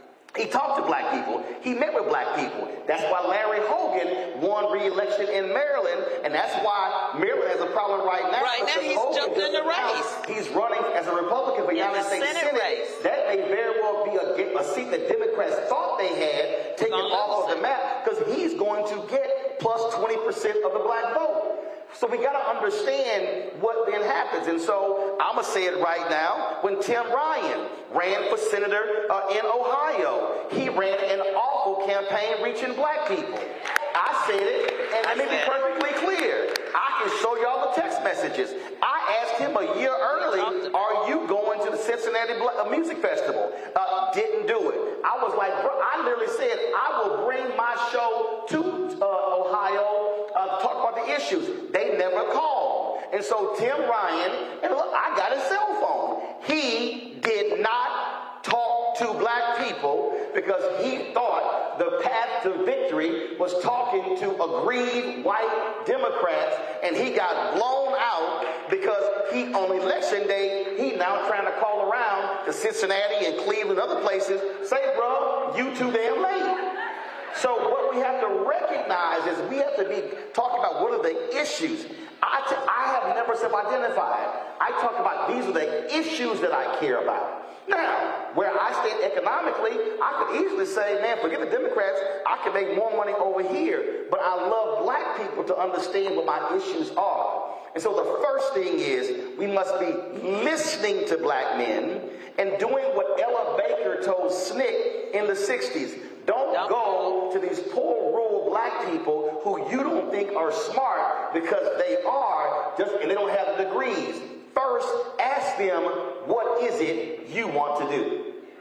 See, we are having the reverse conversation. We got too many highfalutin smart Negroes with degrees talking to black people saying, this is what y'all need, and not asking them, what do you want? What do you want to achieve? And we then have to then follow that up to now connect the dots to explain to people public policy. You can't go to Congresswoman Beatty on every issue because that might be the county. That might might be the city. That might be the school board. That might be the state. And so what should be happening right now in Black Columbus and in Cincinnati and in Dayton and in Cleveland, we got to go back to freedom schools. We got to go back to where we are literally teaching civics 101, where we are walking people through public policy. And once we do that, we now are educating people on really how politics work. So if there's a brother right now in Ohio who says, well, look, them judges, I don't care about all them black women Biden appointed, that has no bearing on me, that's an absolute lie, because these federal judges are ruling on congressional districts. These federal judges are ruling on issues. If you are a black man and you care about criminal justice, it was a white woman in Louisiana, a federal judge appointed by Obama, who said to Louisiana, remove those juveniles from and go to prison for the conditions, and you have 1 week to do it. But guess what? 85% of those juveniles were black. So when somebody says a federal judge has no impact, no. A ruling of one federal judge anywhere in America could stop public policy nationwide. One Trump judge in Amarillo, Texas, ruled against the abortion pill, and that literally stopped the access across the country. Again, how do you think long term? There are 930 federal judges. Biden and Harris is appointed about 150. Now, if Democrats win in 2024, the likelihood that Biden and Harris, if Democrats keep control of the Senate, are likely going to appoint another 200 federal judges. That's now 350. If Democrats win 2028, you're likely going to see another 200 judges. We're now at 550. How many federal judges did I say there were? 930. And so if Democrats win the next two presidential cycles, they will have appointed more than half of all federal judges in the country.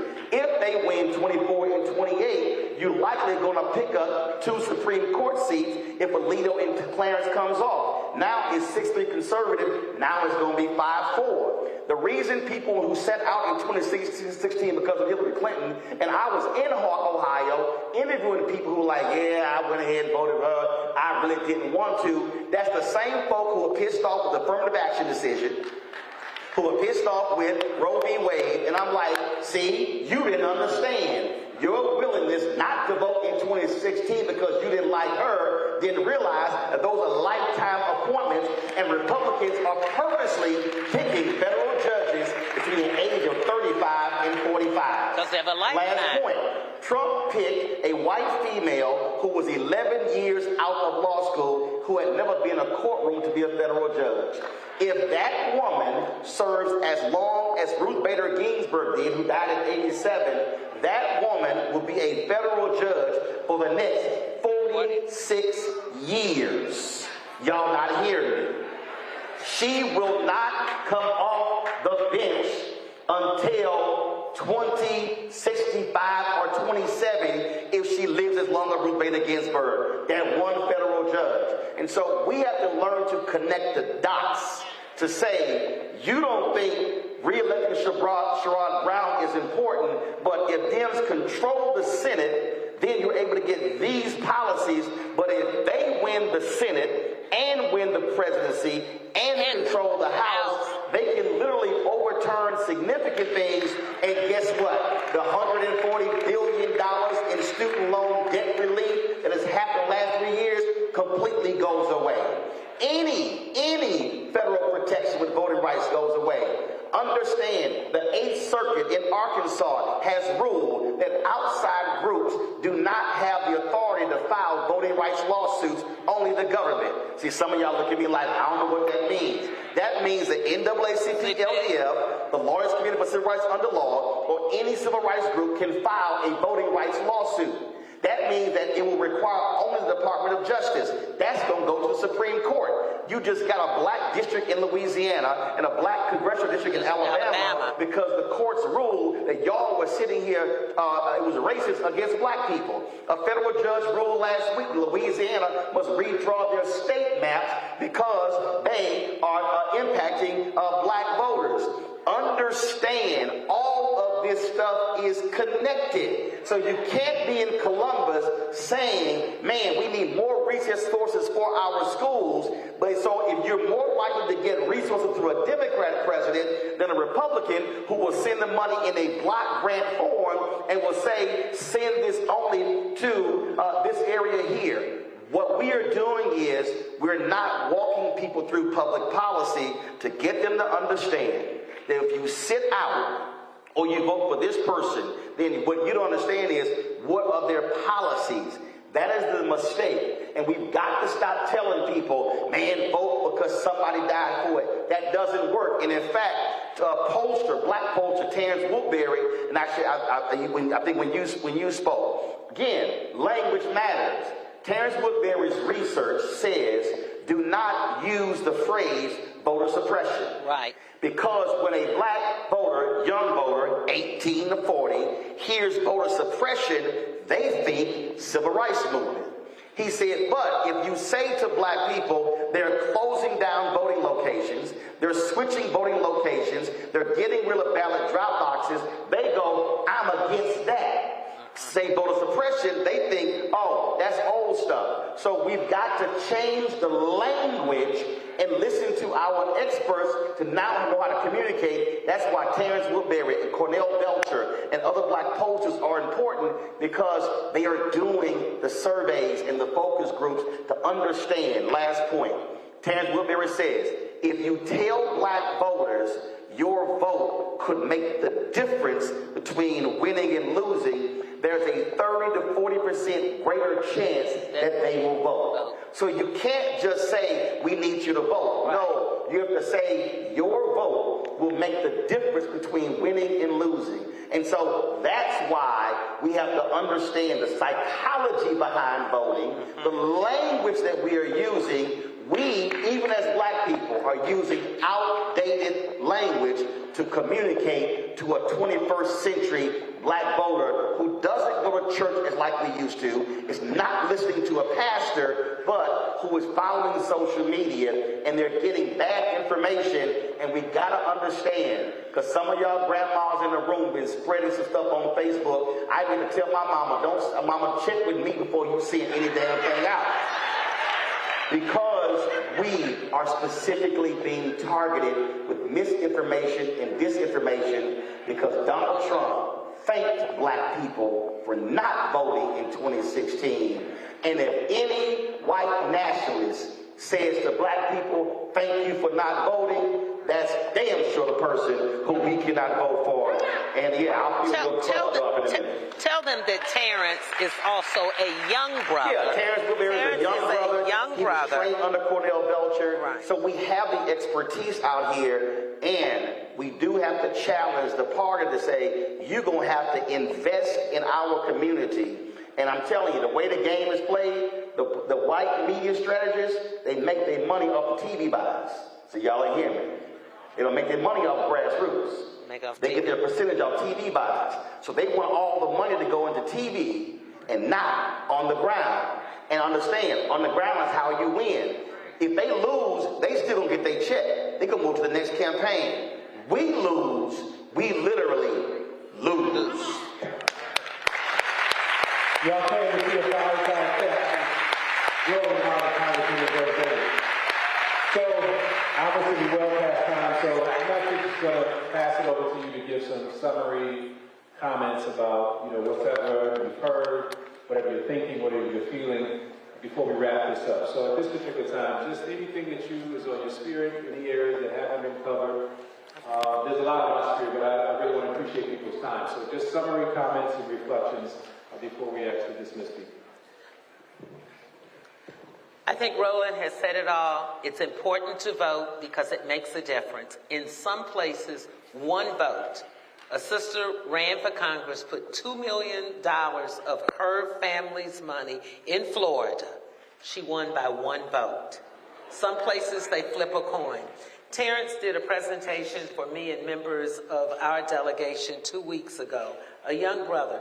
Let me say, because in this audience, when you ask people to raise their hands from 19 to 35, they are no longer also party affiliated. They're issue affiliated. So they support issues, whether environment is very big to young folks. So they speak on issues, and so we have to understand public policy. And I think nobody does it better than Roland Martin in bringing it down so we can understand it. So we have to do a better job of chats that gives our folks the information.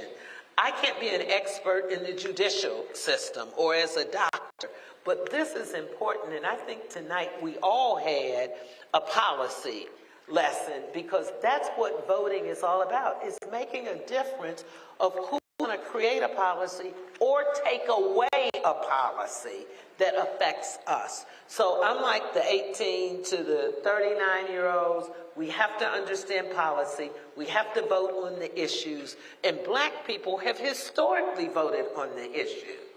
But when anybody can tell you in a party, if you take a senior citizen a glass of water while they're standing in line to vote, that will then be something you can be arrested for.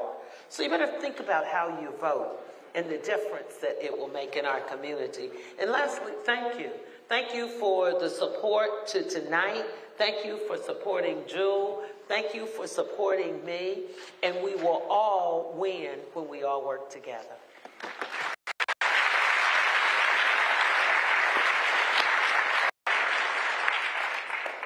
You must understand that the battle that we are in requires hand-to-hand combat. You must understand that if a lie is presented, you cannot allow the lie to stand. I don't let anybody come on my show and start lying. I have people say, man, why you always interrupt a Republican? I said, because when they come on, they lie. There are other Republicans who come on my show don't talk. And the reason somebody's talking and a lie is presented, I say nothing, the audience goes, well, what they're saying must be correct. And so what you have to be doing is making sure on Instagram, Twitter, Facebook, Fanbase, LinkedIn, TikTok, Snapchat, any of these platforms, you cannot allow, you must challenge every lie. Because people literally are walking around spreading crap, and they are specifically targeting us. We now know that the largest Black Lives Matter page on Facebook in 2018 was a troll farm. It was the largest Black Lives Matter page on Facebook. You must first ask, if you see any of these things, who is behind this page? I love these Simple Simon Negroes who say, well, Roland is talking for his handlers. The only person above me is God. I own it 100%. My mama and daddy can't tell me what to do with my network. My wife can't tell me what to do with my network. Well. No, she can't. Now, why is that important? You must say, wait a minute, who's behind this? There are deliberate misinformation agents in our communities right now who are spreading information that is designed to suppress our vote, to keep us from actually turning out. If you come across anybody and they say, man, I'm thinking about not voting or I'm not going to vote, don't sit here and get indignant. You should say, brother, sister, name me the 3 things that you care about. I love when people go, reparations. I go, can you name me one Republican who supports reparations? No. I said, so, if you can't name me one Republican, that means the only way you're going to get what you want is through a Democratic Party. I said, so when you say Democrats ain't nothing, but I want reparations, I said, that's your avenue to getting what you want. I said, I'm just saying it ain't smart politics to crap on your one path when this path don't exist. Then they look at me like I'm crazy, like, I'm like, precisely. I need you to think. You need 218 in the House, you need 60 in the Senate, and you need a bill signed by the President. Otherwise, we ain't having a real conversation. We have to do that. And if they begin to say, well, this other issue, take the time to walk them through. Because, as the Congresswoman said, they matter. Ran for Supreme Court Justice in North Carolina in 2018. Lost by 400 votes. I can guarantee you there were more than 100,000+ black people in North Carolina alone who never voted. Mike Espy lost to Cindy Hyde-Smith in the special election in 2018 by 65,000 votes. There were more than 250,000 black and poor white folks who didn't even vote who were eligible.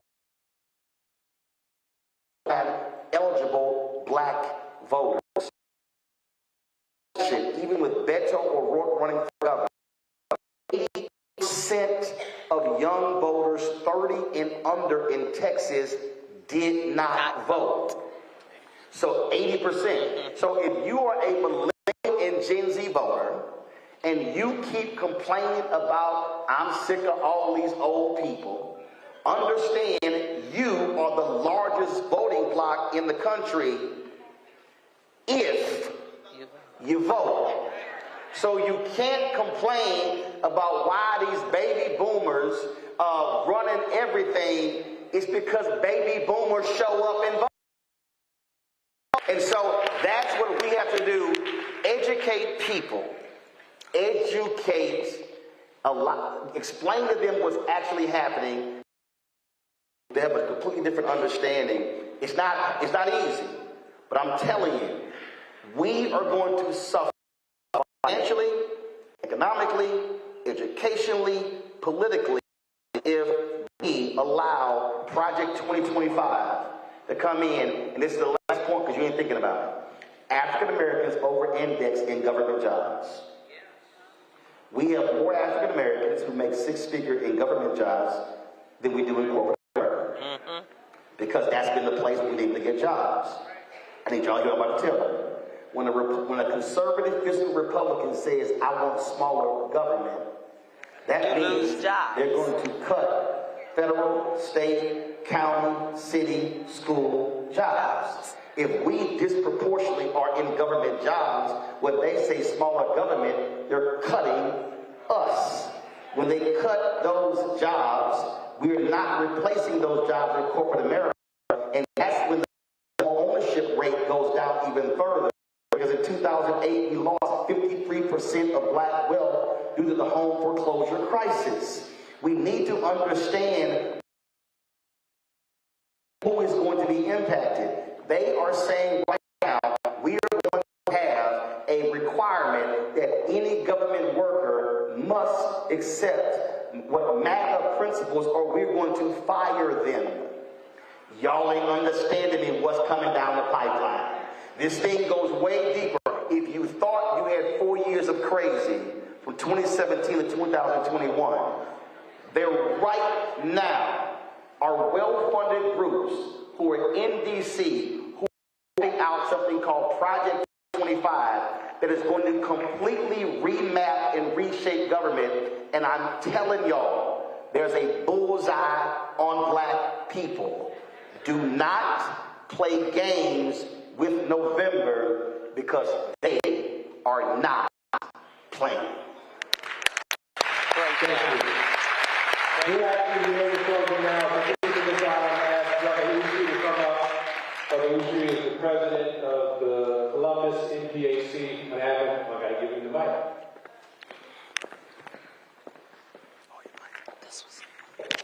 Thank you. My name is Jeffrey Austin. I'm the president of the National Panel Council of Columbus. And first I have to do some housekeeping. I'm also a member of Meeting Pass Hallmark Home, chapter half off the side. Youth group! Brother, you was talking about earlier, Bill Russell. I think you used to do. Also, everybody couldn't get in. Also, the young people, they were remiss.